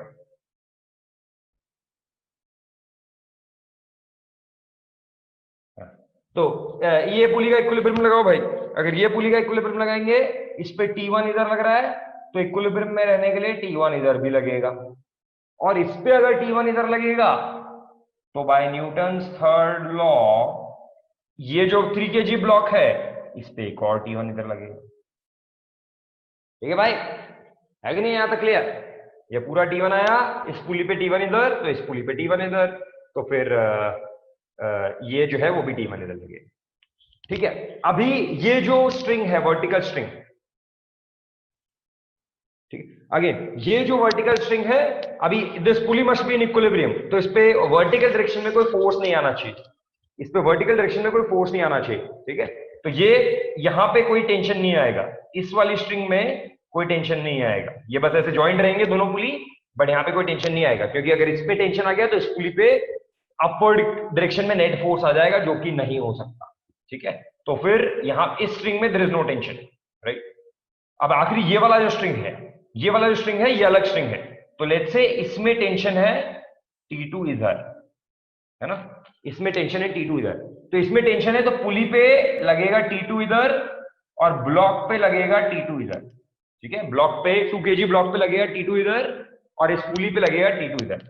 अब इस पुली का इक्विलिब्रियम लगाओ, अगर इस पुली का इक्विलिब्रियम लगाओगे तो इस पुली पे क्या क्या फोर्स लग रहे हैं, अभी इधर से तो कुछ लग नहीं रहा है, इधर से T2 इधर लग रहा है, इधर से T2 इधर लग रहा है, तो इस पे नेट फोर्स जीरो करने के लिए ये जो है क्लैंप, ये क्लैंप क्या करेगा, इस पे T2 फोर्स इधर लगाएगा, है ना, तभी तो ये इक्विलिब्रियम में रहेगा भाई।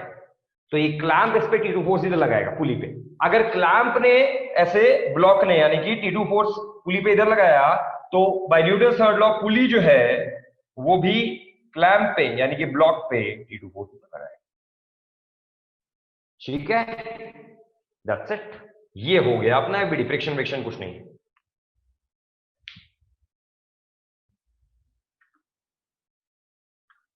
Can't we consider that as hook, कहां पे, as we don't consider that as rope, which as rope, किस चीज की बात कर रहे हो भाई ऋतिक? सवाल में तो बहुत सारा चीजें हैं।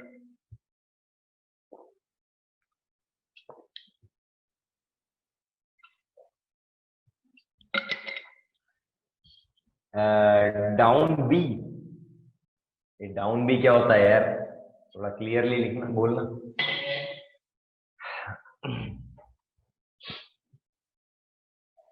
क्या परेशानी है इसमें?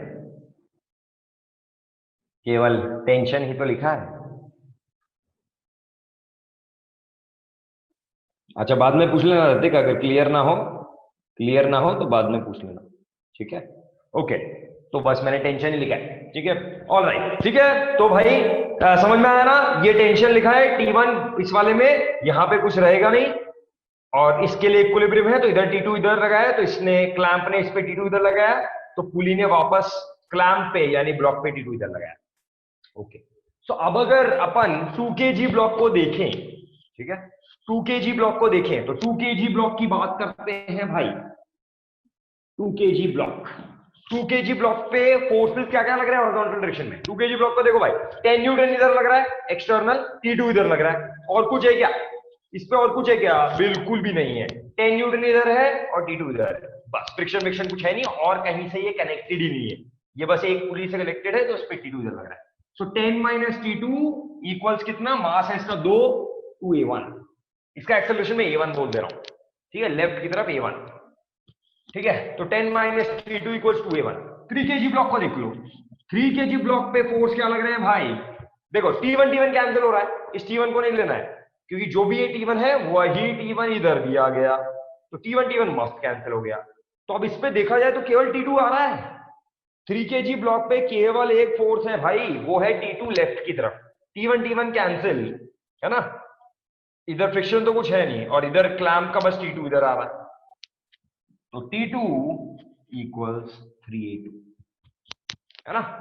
ओके, तो एक इक्वेशन ये, दो इक्वेशन ये, दूसरा इक्वेशन ये, दो इक्वेशन, कितने अननोन? T1 तो आया ही नहीं है, अपने को T1 से मतलब भी नहीं, ठीक है? तो दो इक्वेशन पर कितने अननोन? 3, A1 A2 और T2। सो दो इक्वेशन 3 अननोन, बहुत नाइंसाफी है भाई। अब क्या करेंगे भाई, कैसे सॉल्व करेंगे? T2 तो पता ही नहीं है, तो हाँ भाई, वही जो करते हैं, वही जो ऐसे मुसीबत की घड़ी में अपने काम आता है हमेशा, कंस्ट्रेंट रिलेशंस देखेंगे। क्या है भाई कंस्ट्रेंट रिलेशंस? बताओ, A1 A2 के बीच में क्या रिलेशन है? कंस्ट्रेंट, फिगर देख के बताओ, what is the constraint? A1 A2 में क्या रिलेशन होगा? फुर्ती से बोलेंगे, क्या रिलेशन है भाई? फुर्ती से जवाब दो चार्ट में, A1 A2 में क्या चमकेगा? भक्ति ने जवाब दिया है, जो कि बिल्कुल सही है, A1 इक्वल्स A2, दोनों का एक्सेलरेशन सेम ही होगा। क्यों? Because of constraint. अभी कुछ भी मान लो, तुम यहां पे एक पॉइंट ले लो P, अगर यहां पे एक पॉइंट ले लिया P इस पुली के ऊपर, तो इसका acceleration A1 should be equal to AP, क्योंकि डायरेक्टली इनएक्सटेंसिबल स्ट्रिंग से कनेक्टेड है। ऑल्सो ये जो है 3 kg वाला, ये भी इससे डायरेक्टली ज्वाइंट है, देखो ये भी इससे डायरेक्टली ऐसे रिजिड रॉड की से ज्वाइंट है, तो जो ब्लॉक का एक्सेलरेशन है 3 kg वाले का, वही इस पुली का भी होगा, तो ये वही कुछ। तो बस क्या कर देंगे आप, बेशर्मी से ऐड कर देंगे, तो A1 इक्वल A2 ऐड कर दो, तो ये कैंसिल हो जाएगा, T2 L2, we get 10 equals 5A1, so we get A1 A2 बराबर 2 meters per second square towards left। दोनों ब्लॉक का एक्सेलरेशन सेम है भाई, 2 मीटर पर सेकेंड स्क्वायर लेफ्ट की तरफ, ठीक है ना? A1 इक्वल A2 कर दिया, तो ऐड कर दिया, तो आ गया, तो दोनों लेफ्ट में भाग रहे हैं। T2 अगर पूछेगा तो T2 निकाल सकते हो, T2 6 न्यूटन है, ठीक है, 3A2 तो 6 न्यूटन, ठीक है। सवाल में क्या पूछ लिया है भाई? हाँ जितिन, यस, देखो Jitin, simple constraint relation, look at point P, what we are saying is, देखो ब्लॉक 1 जो है, दिस इज ब्लॉक 1 अपना, और दिस इज ब्लॉक 2, तो ब्लॉक 1 जो है वो इनएक्सटेंसिबल स्ट्रिंग से डायरेक्टली पॉइंट पी से कनेक्टेड है। पॉइंट पी क्या है? इस पुली के ऊपर पे एक पॉइंट, इस पुली के ऊपर स्ट्रिंग पे एक पॉइंट ले लिया मैंने पी, ठीक है। तो इस पुली के ऊपर स्ट्रिंग पे पॉइंट ले लिया पी, तो क्योंकि पहला वाला ब्लॉक और ये point P directly inextensible string से कनेक्टेड है, तो we can say A1 equals AP, same ही तो होगा, ऐसा बोल सकते हैं, ठीक है। ये है पहली चीज। दूसरी चीज, अब देखो ये जो ब्लॉक है वो इस पुली से डायरेक्टली कनेक्टेड है, तो ये चीज जो है this is also inextensible string या रॉड, रिजिड रॉड। तो अगर ब्लॉक का एक्सेलरेशन, नीचे वाले ब्लॉक का एक्सेलरेशन A2 है, तो इस पुली का एक्सेलरेशन भी तो A2 ही होगा, राइट। अदरवाइज तो ये इसका लेंथ चेंज हो जाएगा। तो ये अगर 2 मीटर आगे गया, इस पुली को भी 2 मीटर आगे जाना पड़ेगा, रिजिडली जाएंगे ना, this is a rigid rod, ठीक है। सो जो ब्लॉक 2 का एक्सेलरेशन है वो ही P का भी एक्सेलरेशन होना चाहिए, राइट। अदरवाइज ये लेंथ चेंज हो जाएगा। तो अगर A1 इक्वल्स AP नहीं हुआ तो ये लेंथ चेंज हो जाएगा, जो कि नहीं हो सकता। अगर A2 इक्वल्स AP नहीं हुआ तो ये लेंथ चेंज हो जाएगा, अगेन जो कि नहीं हो सकता, ठीक है। तो that is why we can say A1 equals AP। चमका कि नहीं भाई? ओके, ठीक है। तो ये आ गया, A1 A2 आ गया, बहुत बढ़िया। आगे बढ़ते हैं, सवाल देख लो क्या बोल रहा है। Acceleration of 3 kg block is 2 towards left, बिल्कुल सही बात है, अभी निकाला। Acceleration of point A is 2 meters पर सेकेंड स्क्वायर टुवर्ड्स राइट। अच्छा, पॉइंट A देखो भाई ऊपर हवा में, उधर हवा में नहीं है, स्ट्रिंग पे ऊपर, ठीक है, और B इधर नीचे है। No no, pulley is not rotating Jitin, ideal pulley है ना, मासलेस पुली है, मासलेस फ्रिक्शनलेस पुली, कैसे रोटेट करेगा? All the pulleys are massless and frictionless, so they cannot rotate. Friction होगा तभी तो रोटेट करता है वो, so there is no friction. हाँ, string is bound around the pulley, string है उसके अराउंड, बट फ्रिक्शन तो होना चाहिए ना। ये तो नॉर्मल जैसे डायनेमिक्स में सवाल करते हैं अपन वैसा है ना, ये तो स्ट्रिंग तो हमेशा उसके अराउंड ही होता है, जैसे नॉर्मल अपना ये प्रॉब्लम है ना। अभी पुली को अगर मैं मासलेस फ्रिक्शनलेस ले लूं तो स्ट्रिंग तो ऊपर नीचे जाएगा। Let's say M2 is greater than M1, if M2 is greater than M1, ये नीचे जाएगा, ये ऊपर जाएगा, तो स्ट्रिंग तो मूव कर रहा है ना, स्ट्रिंग ऐसे यहां से नीचे जाएगा और यहां से ऊपर जाएगा, but pulley will not rotate. क्यों? There is no friction, there is no friction, तो वो स्लिप कर जाएगा pulley, string will slip over the pulley, string move करेगा बट पुली मूव नहीं करेगा। But if there is friction, तो वो फ्रिक्शन क्या करेगा? रिलेटिव मोशन को बंद करेगा, और रिलेटिव मोशन को बंद करेगा तो जैसे जैसे स्ट्रिंग मूव कर रहा है ऐसे, तो पुली भी रोटेट करेगा ऐसे। तो पुली रोटेट करने के लिए वी नीड फ्रिक्शन, फ्रिक्शन होना ही चाहिए, फ्रिक्शन के बिना पुली कैसे रोटेट करेगा? कौन टॉर्क प्रोवाइड करेगा उसको? टॉर्क ही नहीं है ना, there is no torque, tension is same, T इधर, so there is no torque. Friction होगा तभी तो होगा।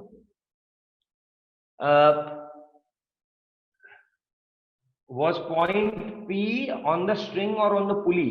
No, actually it is point on the string जो कि पुली के जस्ट ऊपर है ना, मतलब स्ट्रिंग पुली पे ही तो बंधा हुआ है, ऐसा कुछ बोल रहा हूं मैं। ये है पुली, ये है स्ट्रिंग, ये ऐसे जा रहा है, तो यहां पे एक पॉइंट है जो स्ट्रिंग का पॉइंट है, पर वो पुली पे बंधा हुआ है, तो देयर इज नो रोटेशन, है ना, एवरीथिंग इज डूइंग ट्रांसलेशन। तो ये जो पुली है इसका मोशन इज प्योर ट्रांसलेशन, है ना। पहली बात तो ये समझो, इस पुली का मोशन इज प्योर ट्रांसलेशन, और अगर पुली का मोशन इज प्योर ट्रांसलेशन तो जो पुली का एक्सेलरेशन होगा वही तो पॉइंट पी का एक्सेलरेशन होगा। रोटेशन हो जाता तो बल अलग हो जाता, तो फिर अपने को ACM अल्फा और वो सब चीजें लिखनी पड़ती, पर अभी क्योंकि प्योर ट्रांसलेशन है तो हर पॉइंट का acceleration on the rigid body same, rigid body है ना ये, तो जो इसका एक्सेलरेशन है वही इसका एक्सेलरेशन, तो देयर इज नो रोटेशन, ठीक है। सो ये जो एक्सेलरेशन से आगे भाग रहा है वही ये एक्सेलरेशन से भी आगे, ये भी उसी से भाग रहा है। In fact every point on the string उसी एक्सेलरेशन से आगे भाग रहा है, क्योंकि ट्रांसलेशन मोशन। ठीक है जतिन, नितिन क्लियर है ना? A1 is not equal to AP, अरे A1 is equal to AP because अगर A1 AP के बराबर नहीं होगा तो ये एक्सटेंड हो जाएगा ना। देखो, look at this point and look at this point, right, ठीक है। तो अगर इसका एक्सेलरेशन ज्यादा हो गया, 5 हो गया मीटर पर सेकंड स्क्वायर, इसका एक्सेलरेशन कम हो गया, तो this part, this length of the string will extend ना, ये एक्सटेंड हो जाएगा ना, पर ये एक्सटेंड नहीं हो सकता क्योंकि इनएक्सटेंसिबल स्ट्रिंग है।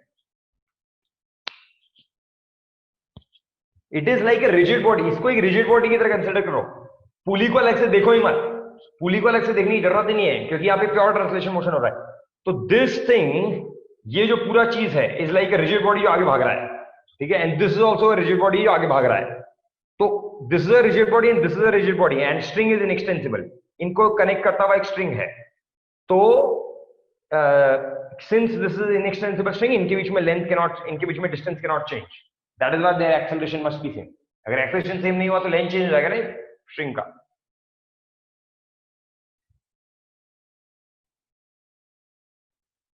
अरे एक्स्ट्रा लेंथ कहां से आएगा? नहीं, एक्चुअली ऐसा नहीं है इस केस में, ठीक है, तुम थोड़ा कंफ्यूज हो। एक्चुअली इस केस में ऐसा नहीं है, बिकॉज ये ऐसा बंधा हुआ भी अगर मानोगे, but there is no relative motion between this and this. ये रिजिड बॉडी की तरफ प्योर ट्रांसलेशन कर रहा है, तो कोई रिलेटिव मोशन है ही नहीं। रिलेटिव मोशन होना चाहिए तब तो वो स्लिप करेगा ना, राइट। फ्रिक्शन नहीं है डज नॉट मीन कि स्लिपिंग हो ही रहा है, राइट। फ्रिक्शन नहीं है इसका मतलब ये नहीं है कि ना कि स्लिपिंग हो गई। अगर कोई ऑब्जेक्ट है, ये 5 मीटर पर सेकंड से आगे चल रहा है और ये 5 मीटर पर सेकंड से आगे चल रहा है, तो देयर इज नो फ्रिक्शन, मान लेते हैं there is no friction between them, but there is no slipping also ना, राइट। ऐसा थोड़ी बोल सकते हैं कि फ्रिक्शन नहीं है तो स्लिप होगा ही होगा, राइट। अगर उन दोनों का velocity and acceleration is same तो स्लिपिंग नहीं होगा। सो एक्चुअली यहाँ पे इन दिस पर्टिकुलर केस, तो इसमें एक्चुअली स्लिप करता है, इसमें एक्चुअली स्लिप करता है क्योंकि पुली is not moving, this pulley is not moving है, पुली फिक्स है। यहाँ पे पुली इज आल्सो एक्सेलरेटिंग, पुली इससे ज्वाइंट है ना, तो इसलिए मैं कह रहा हूँ इसको अलग से पुली देखने की जरूरत ही नहीं है, इसको रिजिड बॉडी की तरह समझो अगर कंफ्यूजन हो रहा है तो ये इस जैसा नहीं है एग्जैक्टली देखा जाए तो, क्योंकि यहाँ पे पुली is not rotating, it is not translating also, right, but string is moving. यहाँ पे स्ट्रिंग तो मूव कर ही रहा है पर pulley is also translating with the same acceleration, that is why there is no slipping. तो यहाँ पे स्लिपिंग एक्चुअली नहीं हो रहा है, हो सकता है बट नहीं हो रहा है बिकॉज ऑफ दिस कंस्ट्रेंट। तो हो सकता तो है बट नहीं हो रहा है, ठीक है, बिकॉज अगर स्लिपिंग हो गया तो ये लेंथ चेंज हो जाएगा, मतलब वो एक्सटेंड हो जाएगा। So because of that reason, ठीक है। तो कंफ्यूज नहीं होना है, ध्यान से समझना है, ठीक है, ओके। और क्या बोला था इसने? Acceleration of A and B. अच्छा, ए इधर है, बी इधर है, A is this, B is this, तो what will be the acceleration of A? Again देखो वही चीज, इनएक्सटेंसिबल स्ट्रिंग का concept, look at point A and look at any point here, यहां पे कोई पॉइंट ले लो, ठीक है, तो acceleration along the length of the string must be same, right. अभी यहां पे कोई पॉइंट है, what is the acceleration of this pulley? Again ये पुली जो है वो रिजिडली जॉइंड है इसके साथ, नीचे वाले ब्लॉक के साथ रिजिडली जॉइंड है, तो ब्लॉक का एक्सेलरेशन है 2 लेफ्ट की तरफ, ब्लॉक का एक्सेलरेशन है 2 लेफ्ट की तरफ, तो इस पुली का एक्सेलरेशन भी होगा 2 लेफ्ट की तरफ। अब अगर इस पुली का एक्सेलरेशन इस 2 लेफ्ट की तरफ, तो इस ए का एक्सेलरेशन क्या होगा? 2 राइट की तरफ। क्यों राइट की तरफ? Because again length of the string should be constant. तो अगर इसका एक्सेलरेशन है 2 मीटर पर सेकंड, अगर ये 1 मीटर मूव कर रहा है लेफ्ट की तरफ लेट्स से, तो ये स्ट्रिंग का लेंथ 1 मीटर से बढ़ा देगा, इस स्ट्रिंग का लेंथ यहां से यहां तक का, राइट। तो इसको स्ट्रिंग का लेंथ 1 मीटर से कम करना पड़ेगा, so it will move with the same distance with the same acceleration towards right. तो गलती नहीं कर देना, ऐसा नहीं कि ये लेफ्ट जा रहा है तो ये भी लेफ्ट जाएगा, राइट। ये लेफ्ट जा रहा है तो ये लेंथ बढ़ा रहा है, तो ये लेंथ कम करेगा तो ये 2 राइट जाएगा। तो acceleration of point A is correct, 2 meter पर स्क्वायर टुवर्ड्स राइट, ठीक है। Acceleration of point B, what will be acceleration of point B? B इधर है ना, B is here. Again same चीज, व्हाट कैन वी से? देखो ये जो पुली है, there is no upward movement, ये पुली ऊपर नीचे जा ही नहीं रही है, तो ये पुली 2 से इधर जा रहा है लेफ्ट में, ये पुली भी 2 से लेफ्ट में जा रहा है, तो this entire thing is again acting like a rigid rod या रिजिड ऑब्जेक्ट जो 2 से इधर जाएगा, राइट। तो ये भी 2 से इधर जा रहा है, ये भी 2 से इधर जा रहा है, ये जो है point B is a point here, ठीक है, and B will also go with 2 meters per second square towards that.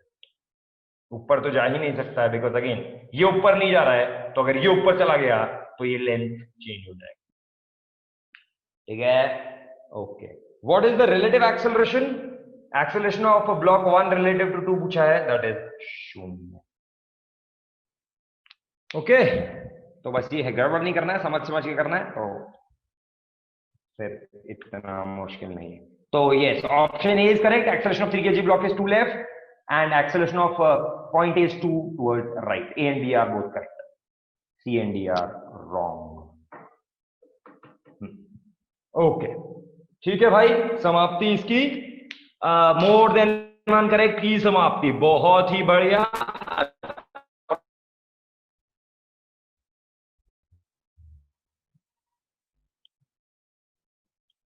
Okay, हाँ, इंटीजर में फुर्ती से लिख दो भाई डाउट।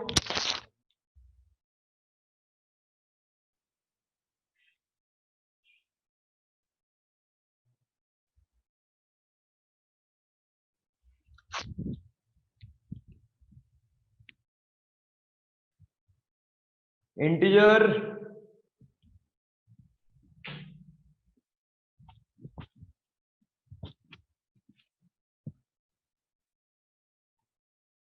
हाँ भाई, पानी पीते हैं और आगे बढ़ते हैं।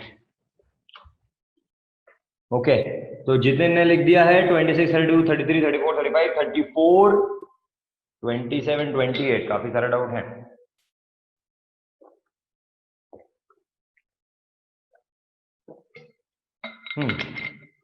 ओके, ठीक है, आगे बढ़ते हैं।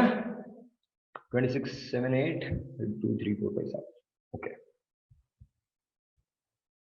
क्वेश्चन 26 किधर है? अरे भाई, ओके, 25 सबसे हो गया। 25 तो काफी आसान सवाल भी है।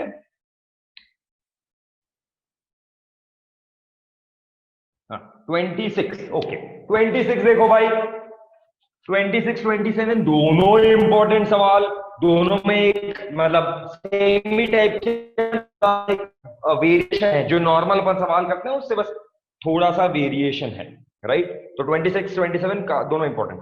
देख लो भाई, बोल रहा है स्मॉल फिश, मछली। अरे भाई, तालाब है और तालाब में मछली है, ठीक है, खाना नहीं है मछली को, तो is moving in vertical direction upward with velocity 8 centimetre पर सेकेंड, 8 सेंटीमीटर पर सेकेंड भाग रहा है। और मजे की बात यह है कि वाटर का रिफ्रैक्टिव इंडेक्स बदल गया। अरे भाई, पानी ने अपना रंग बदल लिया। रिफ्रैक्टिव इंडेक्स ऑफ वाटर जो है वो चेंज हो रहा है टाइम के साथ, 4+t/3, ठीक है। अभी क्या पूछ रहा है? Then the velocity of fish as seen from the above, यानी कि apparent velocity is consider upward direction positive. देखो, डायरेक्शन का ध्यान रखना भाई, क्योंकि इसमें पॉजिटिव नेगेटिव था, है ना। इसमें कई सवालों में ऐसे पॉजिटिव नेगेटिव भी आंसर पॉसिबल है, तो डायरेक्शन का ध्यान रखना है। ऐसे नहीं कि भाई कुछ भी आ गया और मार के आगे चले गए, ठीक है। तो डायरेक्शन जहां पे भी वेक्टर है तो डायरेक्शन ध्यान से। ओके, क्या बोल रहा है ये? हाँ, ये ऐसा कुछ बोल रहा है कि भाई यहाँ पे एक मछली है, फिश, जो 8 सेंटीमीटर पर सेकंड से ऊपर भाग रहा है, और ये है 16 सेंटीमीटर इनिशियली डिस्टेंस, और रिफ्रैक्टिव इंडेक्स जो है वो पानी का वो चेंज हो रहा है टाइम के साथ 4+t/3, ठीक, ऐसे चेंज हो रहा है। तो फिर अगर मैं इधर से देख रहा हूं, अगर अपना ऑब्जर्वर इधर है, इधर से अपन देख रहे हैं, तो स्पीड कितना दिखेगा? एक्चुअल स्पीड तो 8 है, पर स्पीड कितना दिखेगा? ऑलराइट, ठीक है। So let's say this distance is y, ये जो डिस्टेंस है मछली का, दैट इज y। ओके, तो देखो, इस तरह के बहुत सवाल तुमने किए भी होंगे, मतलब इस तरह के, मतलब विदाउट रिफ्रैक्टिव इंडेक्स वेरिंग, है ना। नॉर्मल इस तरह के तो बहुत किए होंगे जहां पे रिफ्रैक्टिव इंडेक्स टाइम के साथ वेरी नहीं करता होता है, ठीक है। तो कैसे करते हैं? अपने को पता ही है, the apparent depth y apparent जो दिखेगा यहां से, इक्वल्स क्या होता है? The actual depth y actual, right, real depth, this is the apparent depth equals the actual real depth divided by n of 1 with respect to 2। ठीक है भाई, ये तो अपन को बचपन से ही पता है। Apparent depth equals the real actual depth जो है y divide by n of 1 with respect to 2। Right. तो यहाँ पे what is n of one with respect to two, this is medium one, this is medium two, तो इसका है mu refractive index, इसका है 1, तो y apparent equals y actual divide by mu, है ना भाई, बहुत ही आसान, ये तो अपन करते आए हैं, y apparent depth equals the real depth divide by mu. तो बाकी के सवाल में क्या होता था, जो अपन ने किए हैं इस तरह के, बस डिफरेंशिएट कर देते दोनों साइड, है ना, दोनों साइड पर डिफरेंशिएट कर देते थे, म्यू कांस्टेंट होता था, तो म्यू कांस्टेंट होता था, तो इफ म्यू इज कांस्टेंट तो अपना नॉर्मल आ जाता था कि भाई D by D of y apparent, इसको डिफरेंशिएट करोगे तो will get apparent velocity equals actual velocity divided by mu, क्योंकि mu was constant, तो ऐसे ही होता था, apparent velocity equals actual velocity divided by mu।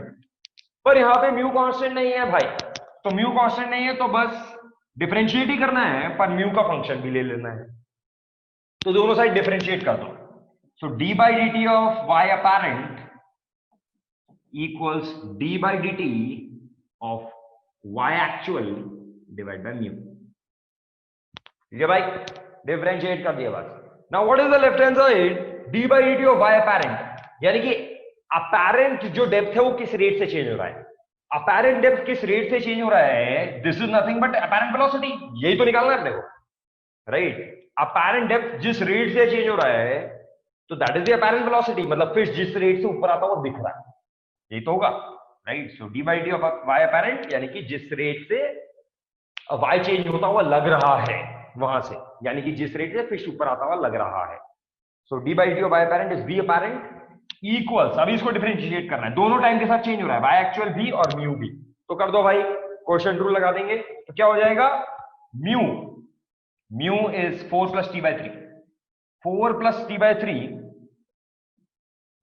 Into इसका derivative, what is the derivative of y actual, y actual का डेरिवेटिव, यानी कि एक्चुअली में y किस रेट से चेंज हो रहा है, तो एक्चुअली में y किस रेट से चेंज हो रहा है, -8, अभी माइनस नहीं बोलना है, राइट, माइनस में क्यों लिख रहा हूं, because this is dy by dt, y कम हो रहा है ना, तो गड़बड़ नहीं करना है, y is decreasing with time, ये फिश ऊपर भाग रहा है, तो फिश ऊपर भाग रहा है तो y इज डिक्रीजिंग, तो dy by dt जिस रेट से सच में y कम हो रहा है इज नॉट 8, इट इज -8, ठीक है, माइनस y actual, अभी y actual इनिशियली कितना है 16, ये t इक्वल 0 पे पूछ रहा है कि t इक्वल 0 पे इसका स्पीड कितना दिख रहा है, तो 16 y actual is 16, t equal 0 पे, ठीक है, ओके, इनटू इसका डेरिवेटिव 4 प्लस टी बाई 3 का डेरिवेटिव इज 1 बाई 3, ये आया बस, डिवाइडेड बाय इसका स्क्वायर प्लस टी बाई 3 का होल स्क्वायर, ठीक है भाई, यही तो है बस, दैट्स इट। अभी t इक्वल 0 डाल दो, अपने को निकालना है t इक्वल 0 पे, t इक्वल 0 पे निकालना है भाई इनिशियली, तो डाल दो, ये कितना हो गया, -32/3 -16/3 -48/3 -16 डिवाइडेड बाय क्या, t को 0 डालना है तो 16/9, तो देखो -9 आया है अपना, अभी -9 का मतलब समझना है सेंटीमीटर पर सेकेंड, -9 क्यों आया, because this is dy by dt, dy apparent by dt, यानी कि y apparent जो है वो 9 सेंटीमीटर से पर सेकंड कम हो रहा है, अगर 9 सेंटीमीटर पर सेकंड कम हो रहा है तो जो apparent velocity है वो ऊपर है कि नीचे है, वो ऊपर है, क्योंकि apparent depth 9 सेंटीमीटर पर सेकंड की रेट से कम हो रहा है, अगर apparent depth 9 सेंटीमीटर पर सेकंड से कम हो रहा है तो दी apparent velocity is upward, और सवाल में क्या बोला है, अपवर्ड को पॉजिटिव लो, इसीलिए अपना आंसर हो जाएगा +9, ठीक है, तो गड़बड़ मत कर देना, -9 नहीं कर देना, माइनस, ये माइनस तो बता रहा है कि y apparent कम हो रहा है, यानी कि वेलोसिटी ऊपर है और ऊपर को पॉजिटिव ले, किसी ये तो t इक्वल 0 पे पूछा था, किसी रैंडम टाइम पे भी पूछ सकता है, t इक्वल 1 सेकेंड 2 सेकेंड, तो क्या करेंगे, बस वही यही है, बस सब्स्टिट्यूट करना है, t इक्वल्स जो भी 1 सेकेंड 2 सेकेंड, और ये तो ऐसा ही रहेगा, ये भी ऐसा ही रहेगा, y एक्चुअल ये भी ऐसा ही रहेगा, but you will have to find y actual at t equals 1 second, तो t इक्वल्स 1 सेकेंड पे y एक्चुअल कितना है, तो 8 हो जाएगा, अगर t इक्वल्स 1 सेकेंड पे पूछा है तो ये 16 की बजाय, क्योंकि 8 ऊपर चला जाएगा तो 8 बचेगा, तो वहां पे 8 रखना होगा, तो t इक्वल्स 1 सेकेंड पे यू कैन फाइंड, बस ये चीज ध्यान से रखना है, ठीक है, ओके, ठीक है भाई, तो ऐसे करते हैं। राइट। तो वही था कॉन्सेप्ट, कुछ अलग नहीं था, बस म्यू चेंजिंग में टाइम, तो डिफरेंशिएट में बस म्यू को भी फंक्शन ले लिया। ओके, आगे बढ़ते हैं। क्वेश्चन नंबर 27 देखो। हाँ, ये भी इंपॉर्टेंट है भाई।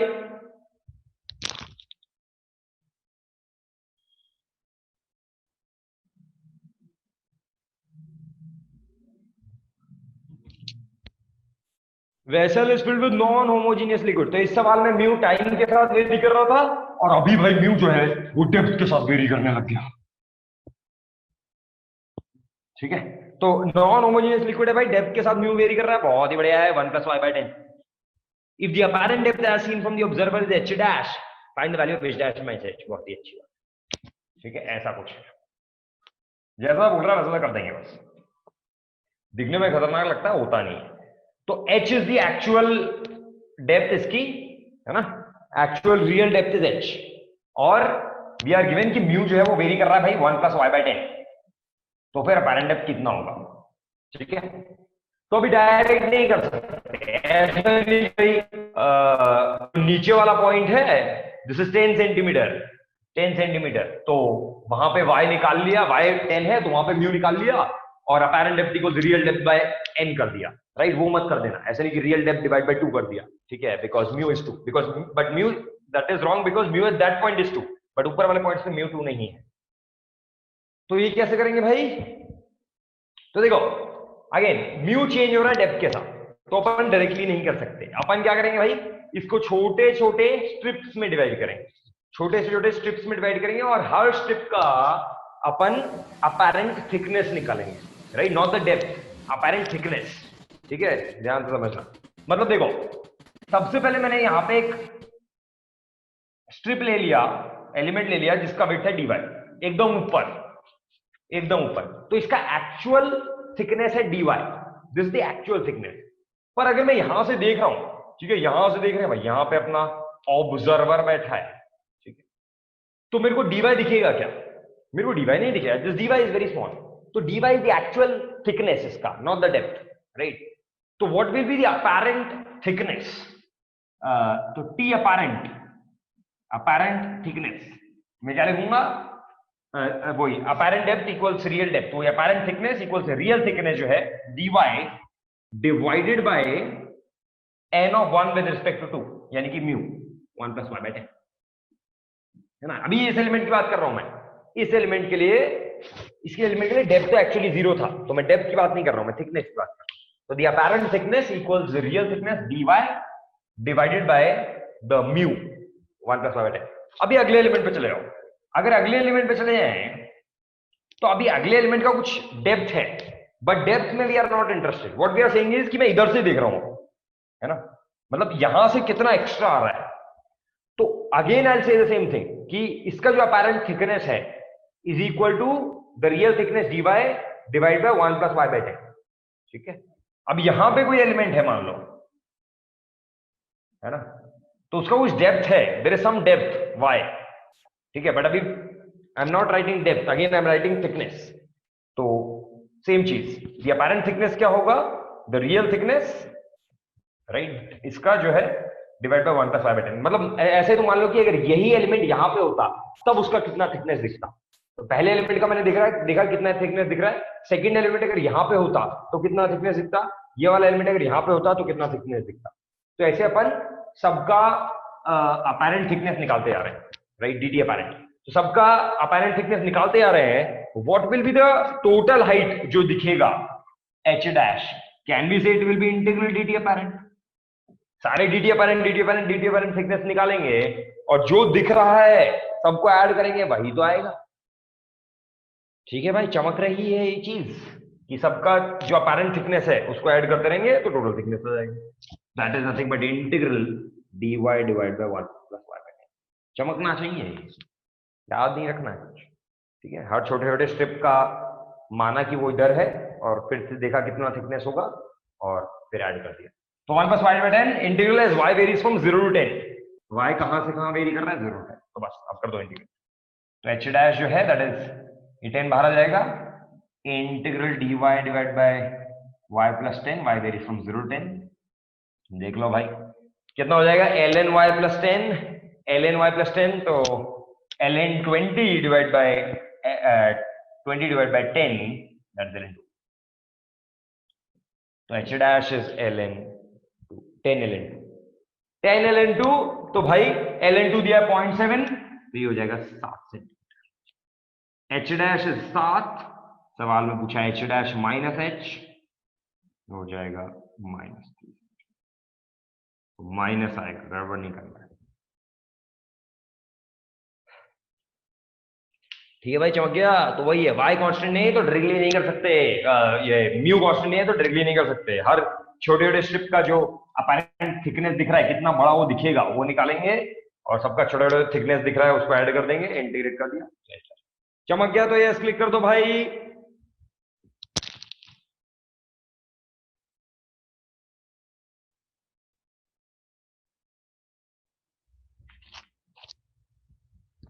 हाँ, चमक गया है सबको, बहुत ही बढ़िया। ऑलराइट, 26 हो गया, 27 हो गया, उसके बाद क्या बोल रहा था, 28। ओके, ऑलराइट, देखो अगेन 28 जैसा बोल रहा है वैसा करेंगे, दिमाग का प्रयोग नहीं कर देना।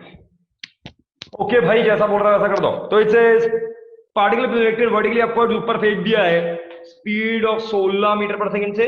After some time when it again passes through the point of projection, it's speed is 8 meter पर सेकंड। ऐसा हो सकता है क्या भाई? ऊपर फेंका जब 16 था, नीचे आया तो 8 ही था। हो सकता है अगर एयर रेजिस्टेंस है तो। Yes, it is known that work done by air resistance is same during ascending and descending maximum height. ठीक है, तो बस जैसा बोल रहा है वैसा कर देंगे।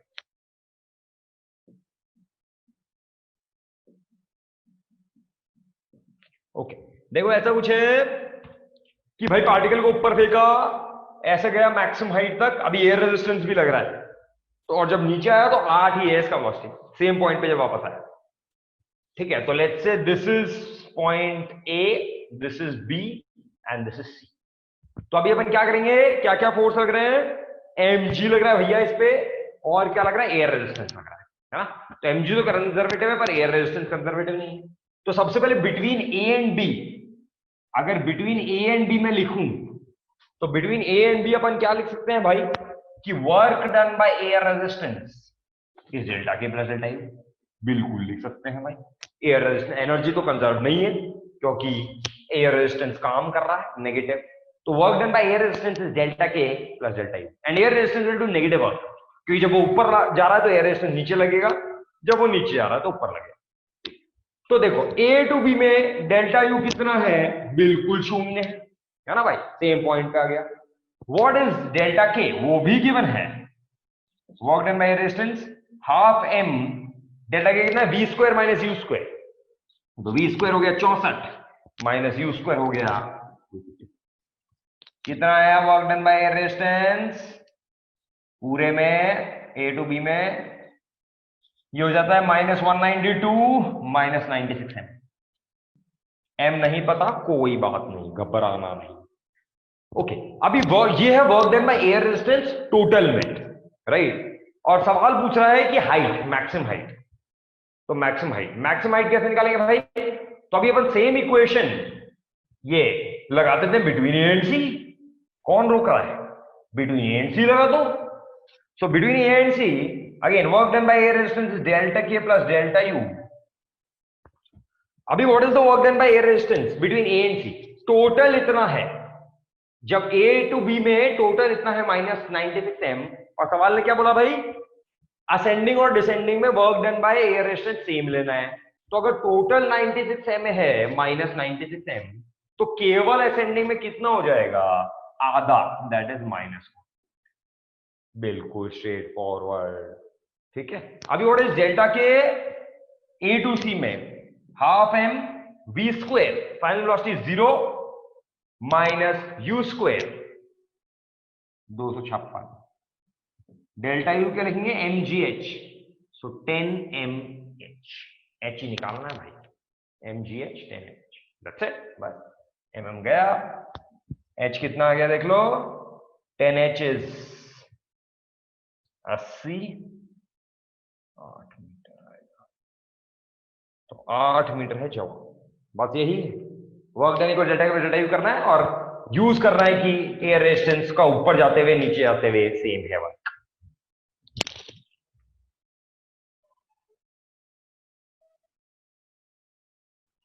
ओके चलो भाई आगे बढ़ाते हैं फुर्ती से। ओके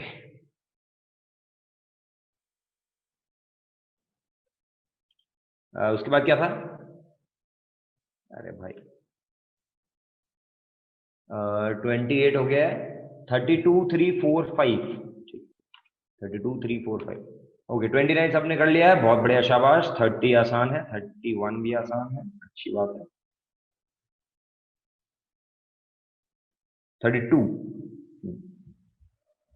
ओके 32 33 34 32 33 तो जैसा बोल रहा है वैसा कर दूं।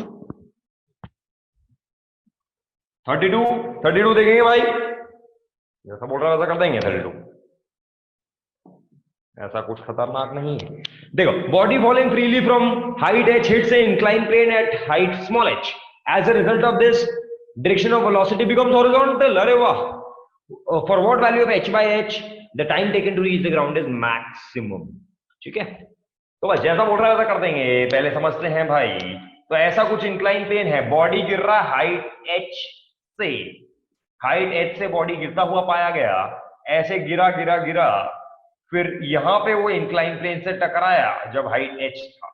ठीक है राइट। और पहले तो ऐसा गिर रहा था और फिर टकराने के बाद क्या हो गया है, वेलोसिटी हॉरिजॉन्टल हो गया। अभी इलास्टिक इनइलास्टिक कोलिजन कुछ भी हो सकता है, पर उससे अपने को मतलब ही नहीं है। बस इतना है कि ये हॉरिजॉन्टल हो गया और वेलोसिटी हॉरिजॉन्टल हो गया है तो क्या हो जाएगा, क्या हो जाएगा भाई? तो ये हॉरिजॉन्टल प्रोजेक्टाइल मोशन बन गया। ये हॉरिजॉन्टल प्रोजेक्टाइल यहां से रिलीज किया था u इक्वल 0 से, और ये हॉरिजॉन्टल प्रोजेक्टाइल मोशन बन जाएगा तो ये ऐसे जाएगा और ऐसे गिर जाएगा ग्राउंड। ठीक है अभी सवाल पूछ रहा है टाइम टेकन के बारे में कि time taken should be minimum maximum.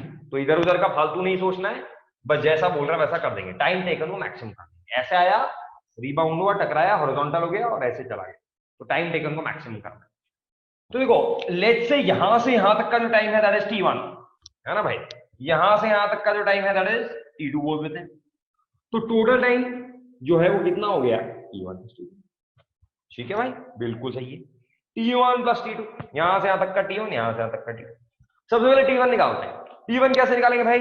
t1 तो नॉर्मल 1D मोशन है, नॉर्मल सिंपल 1D मोशन। तो कर दो, तो कितना हो जाएगा, s = ut + ½ स्क्वायर लगा देंगे। तो कितना डिस्प्लेसमेंट है, 1 वाले में कितना डिस्प्लेसमेंट है, h - h, this is h, this is h, equals u0 ½ g t1। यही होगा। इनिशियल वेलोसिटी 0 से फेंका है तो यहां से यहां तक में कितना टाइम लगा, h - h is ½ g t1 square, t1 is √2h - h by g। बहुत ही मजेदार। t2 कितना है? t2 इज हॉरिजॉन्टल प्रोजेक्टाइल, ये तो बस हॉरिजॉन्टल प्रोजेक्टाइल है तो t2 तो डायरेक्टली पता ही है अपने को, √2 into height of the horizontal projectile. What is the height? Small h. That's it. तो भाई टोटल टाइम कितना हो गया, जोड़ देते हैं। So obviously depends on h। So √2/g common ले लो, क्या बनेगा, √h - h प्लस √h। बहुत ही अच्छी खबर, √h - h प्लस h। तो देख लो भाई कांस्टेंट नहीं है, डिपेंड्स ऑन स्मॉल h। तो निकालना है कि what is h by h so that this time is maximum. Time is maximum तो dt/dh को कर देंगे 0। तो dt/dh कितना है, ये इसको भूल जाओ, minus this is √x 1/2x minus 2√h - h this plus 1/2√h equal 0। ठीक है दैट्स इट।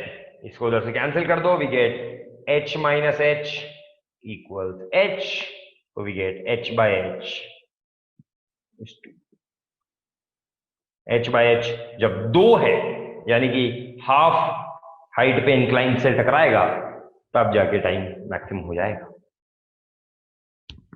ठीक है भाई, तो ऐसा था, पहले यहां से यहां तक का टाइम लिखो, फिर हॉरिजॉन्टल प्रोजेक्टाइल का टाइम लिखो, जोड़ दो, टाइम का फंक्शन आ गया, मैक्सिमाइज कर दो डिफरेंशिएट करके 0, राइट। अभी स्मॉल h को h/2 डाल दोगे तो मैक्सिमम टाइम भी आ जाएगा, तो दिस इज √2h बन जाएगा, तो √2 × √2 2√h/c आ जाएगा।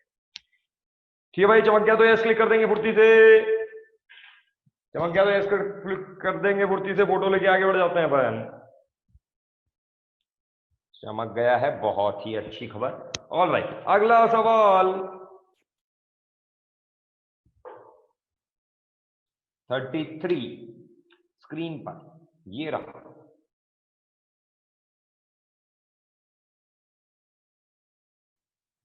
इसमें जैसा सा बोल रहा है वैसा कर देंगे, फोटो लेके आता हूं।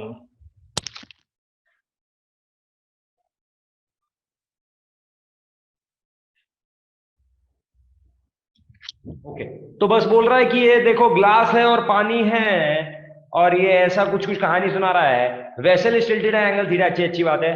हाँ, मेन लास्ट लाइन देखो, light rays emergent grazing the lower surface of the glass. अरे भाई खतरनाक शब्द बोल रहे हो। तो lower surface of the glass से ग्रेज करता हुआ मस्त निकल रहा है। The deviation at the water glass interface is okay. ठीक है, 33। ऑलराइट, देखो पुट्टी से ऐसा है, ऐसा भी है, थीटा। ठीक है, तो ऐसा पानी है, 3 इंटरफेस है यहाँ पे, वाटर एयर सबसे पहले, ये पानी है, फिर वाटर ग्लास, और फिर ग्लास है। तो लाइट रे ऐसा आया, ठीक है, अरे ऐसा थोड़ी आया, नॉर्मल आया, बन भी नहीं रहा है। हाँ, तो ऐसे normal to the water surface आया, normal to the water surface.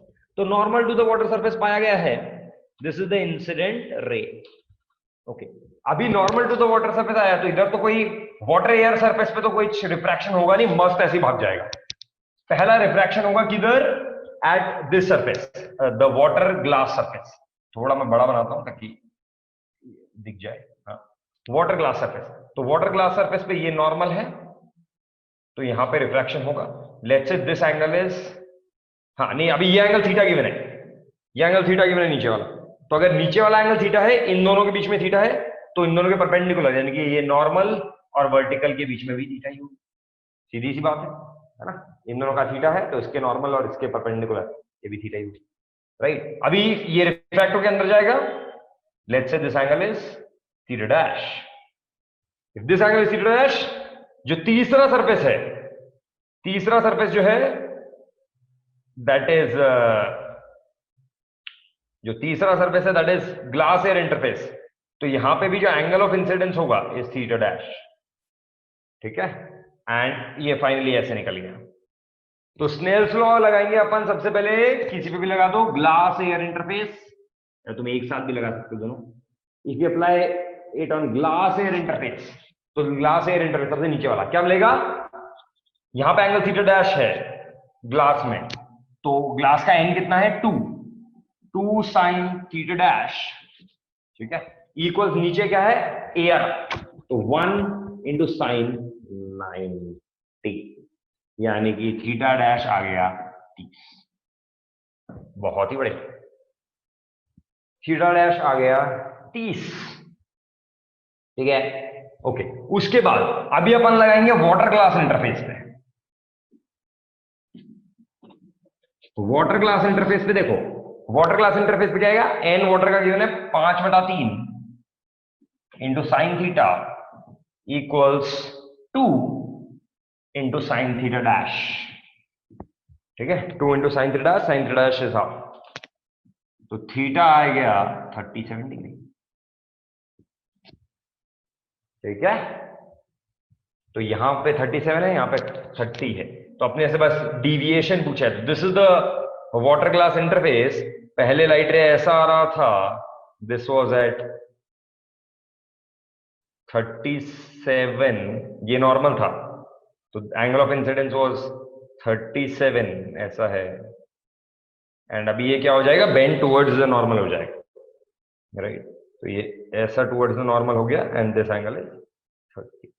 तो कितने से डिविएट हुआ है भाई, what is the angle of deviation, this is delta, the angle of deviation कितना है, पहले 37 था, अब ये 30 बना रहा है, तो delta deviation is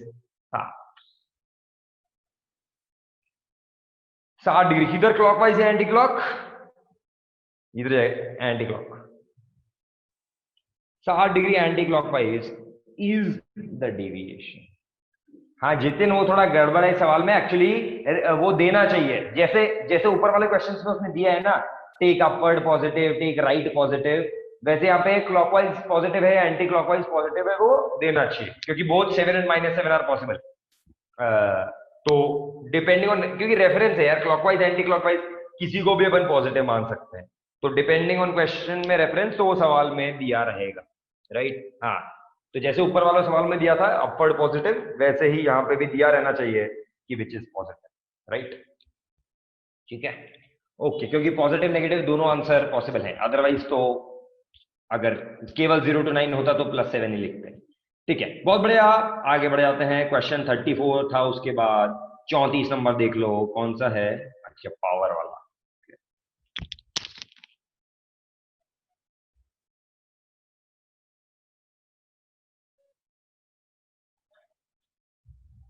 okay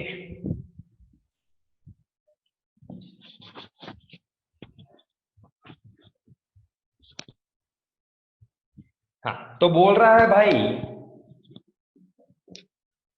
A block mass 1 kg projected velocity 3 meters per second on a mysteriously rough surface। अरे भाई साहब, ऐसा एक रफ सरफेस है जो कि मिस्टीरियस है, उसमें फ्रिक्शन कोएफिशिएंट है t/10। अरे वाह, तो पहले रिफ्रैक्टिव इंडेक्स टाइम के साथ बदल रहा था, अभी फ्रिक्शन कोएफिशिएंट बदलने लग गया। अच्छी बात है, कोई बात नहीं, ठीक है। Power, instantaneous power by friction at 2 seconds, अच्छी बात है, निकाल देते हैं। तो ऐसा है, एक ब्लॉक है, हॉरिजॉन्टल सरफेस पे पड़ा है और उसको 1 kg का है और उसको 3 मीटर पर सेकंड से फेंक दिया, और म्यू जो है वो बहुत मस्त है, म्यू t/10 है, म्यू बदल रहा है टाइम के साथ, बहुत ही अच्छी बात है ये तो अपनी। ठीक है, तो फिर क्या पूछा है सवाल ने, हाँ इंस्टेंटेनियस पावर है 2 सेकंड, तो 2 सेकंड पे यहां पे कहीं पहुंच जाएगा, इंस्टेंटेनियस पावर निकालना है। This is t = 0, t = 2 second पे इंस्टेंटेनियस पावर। कैसे इंस्टेंटेनियस पावर निकालते हैं भाई, इंस्टेंटेनियस पावर का फॉर्मूला तो अपन जानते ही है, instantaneous power is just F.V, d/dt भी कर सकते हो पर आसान है ये, F.V।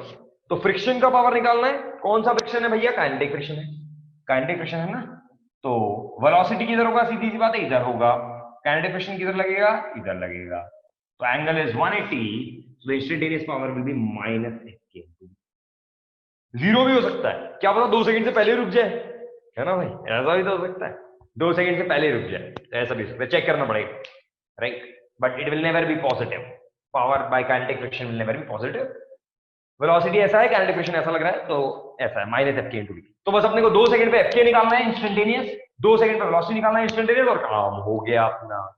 तो Fk कैसे निकालेंगे, can be right Fk at any instant is μmg, लिख सकते हैं क्या, बिल्कुल लिख सकते हैं, क्योंकि at any instant mu is changing, but at any instant mu n होगा और n इज mg होगा।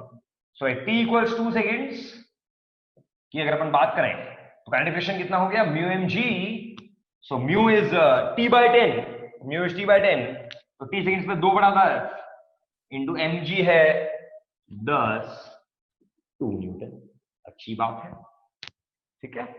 अभी वेलोसिटी कैसे निकालेंगे, एक्सेलरेशन कांस्टेंट नहीं है, गड़बड़ नहीं कर देना है, एक्सेलरेशन कांस्टेंट नहीं है। What is the acceleration, -Fk/m, minus मतलब डायरेक्शन ऑपोजिट है इसलिए, right, so -μg, this is the acceleration, ठीक है।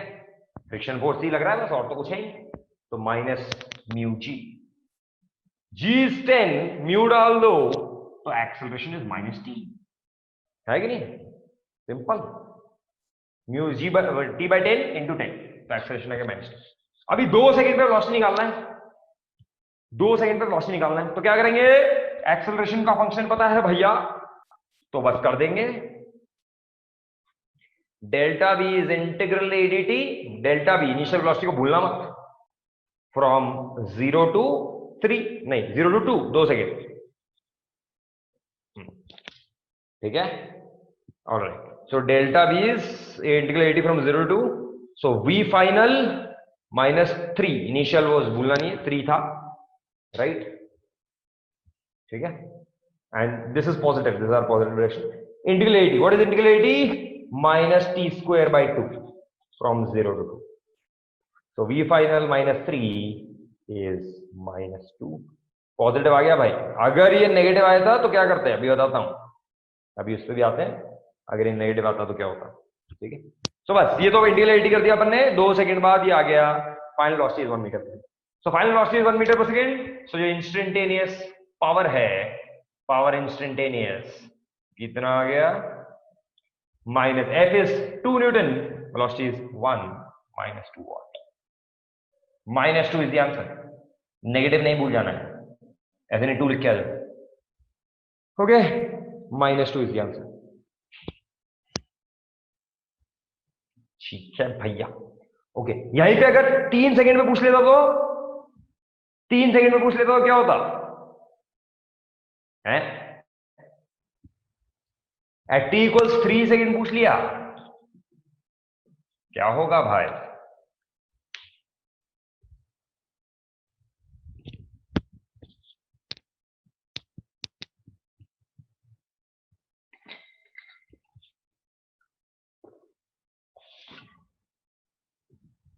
बताओ बताओ,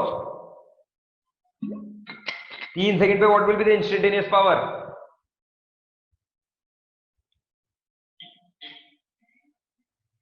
शून्य होगा ना भाई, हाँ, इतना समय नहीं लेना है, शून्य होगा, क्योंकि 3 सेकंड से पहले ही वेलोसिटी बिकम 0, रुक जाएगा। देखो velocity 3 minus T square by 2, यहां पे देखो 3 माइनस टी स्क्वायर बाई 2, तो कब रुक रहा है वो? व्हेन टी स्क्वायर इज 6 और T equals root 6, T equals root 6 seconds, यानी कि 2.4 समथिंग सेकेंड्स पे वो रुक जाएगा, तो उसके बाद वो चलेगा ही, तो पावर इंस्टेंटेनियस। ठीक है, तो ऐसे करना है, instantaneous power is minus F dot V, तो टी 2 सेकेंड्स पे फ्रिक्शन फोर्स निकालो, एक्सेलरेशन निकाल के वेलोसिटी निकाल दो। बहुत ही बढ़िया, चलो शाबाश। आखिरी एक सवाल बचा है, ये भी अपन ने कर लिया।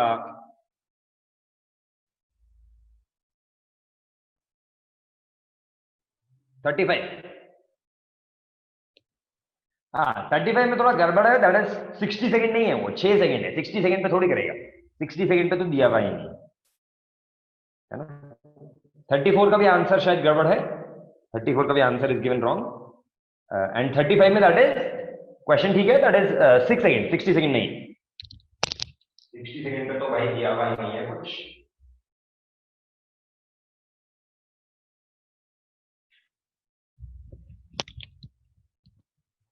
हाँ ओके, अच्छा तो अभी 35 क्वेश्चन बताना है या नहीं बताना है? अब 6 सेकेंड्स के बाद आ रहा है क्या तुम लोगों का, या बताऊं? हाँ हो गया, ठीक है। बाकी लोग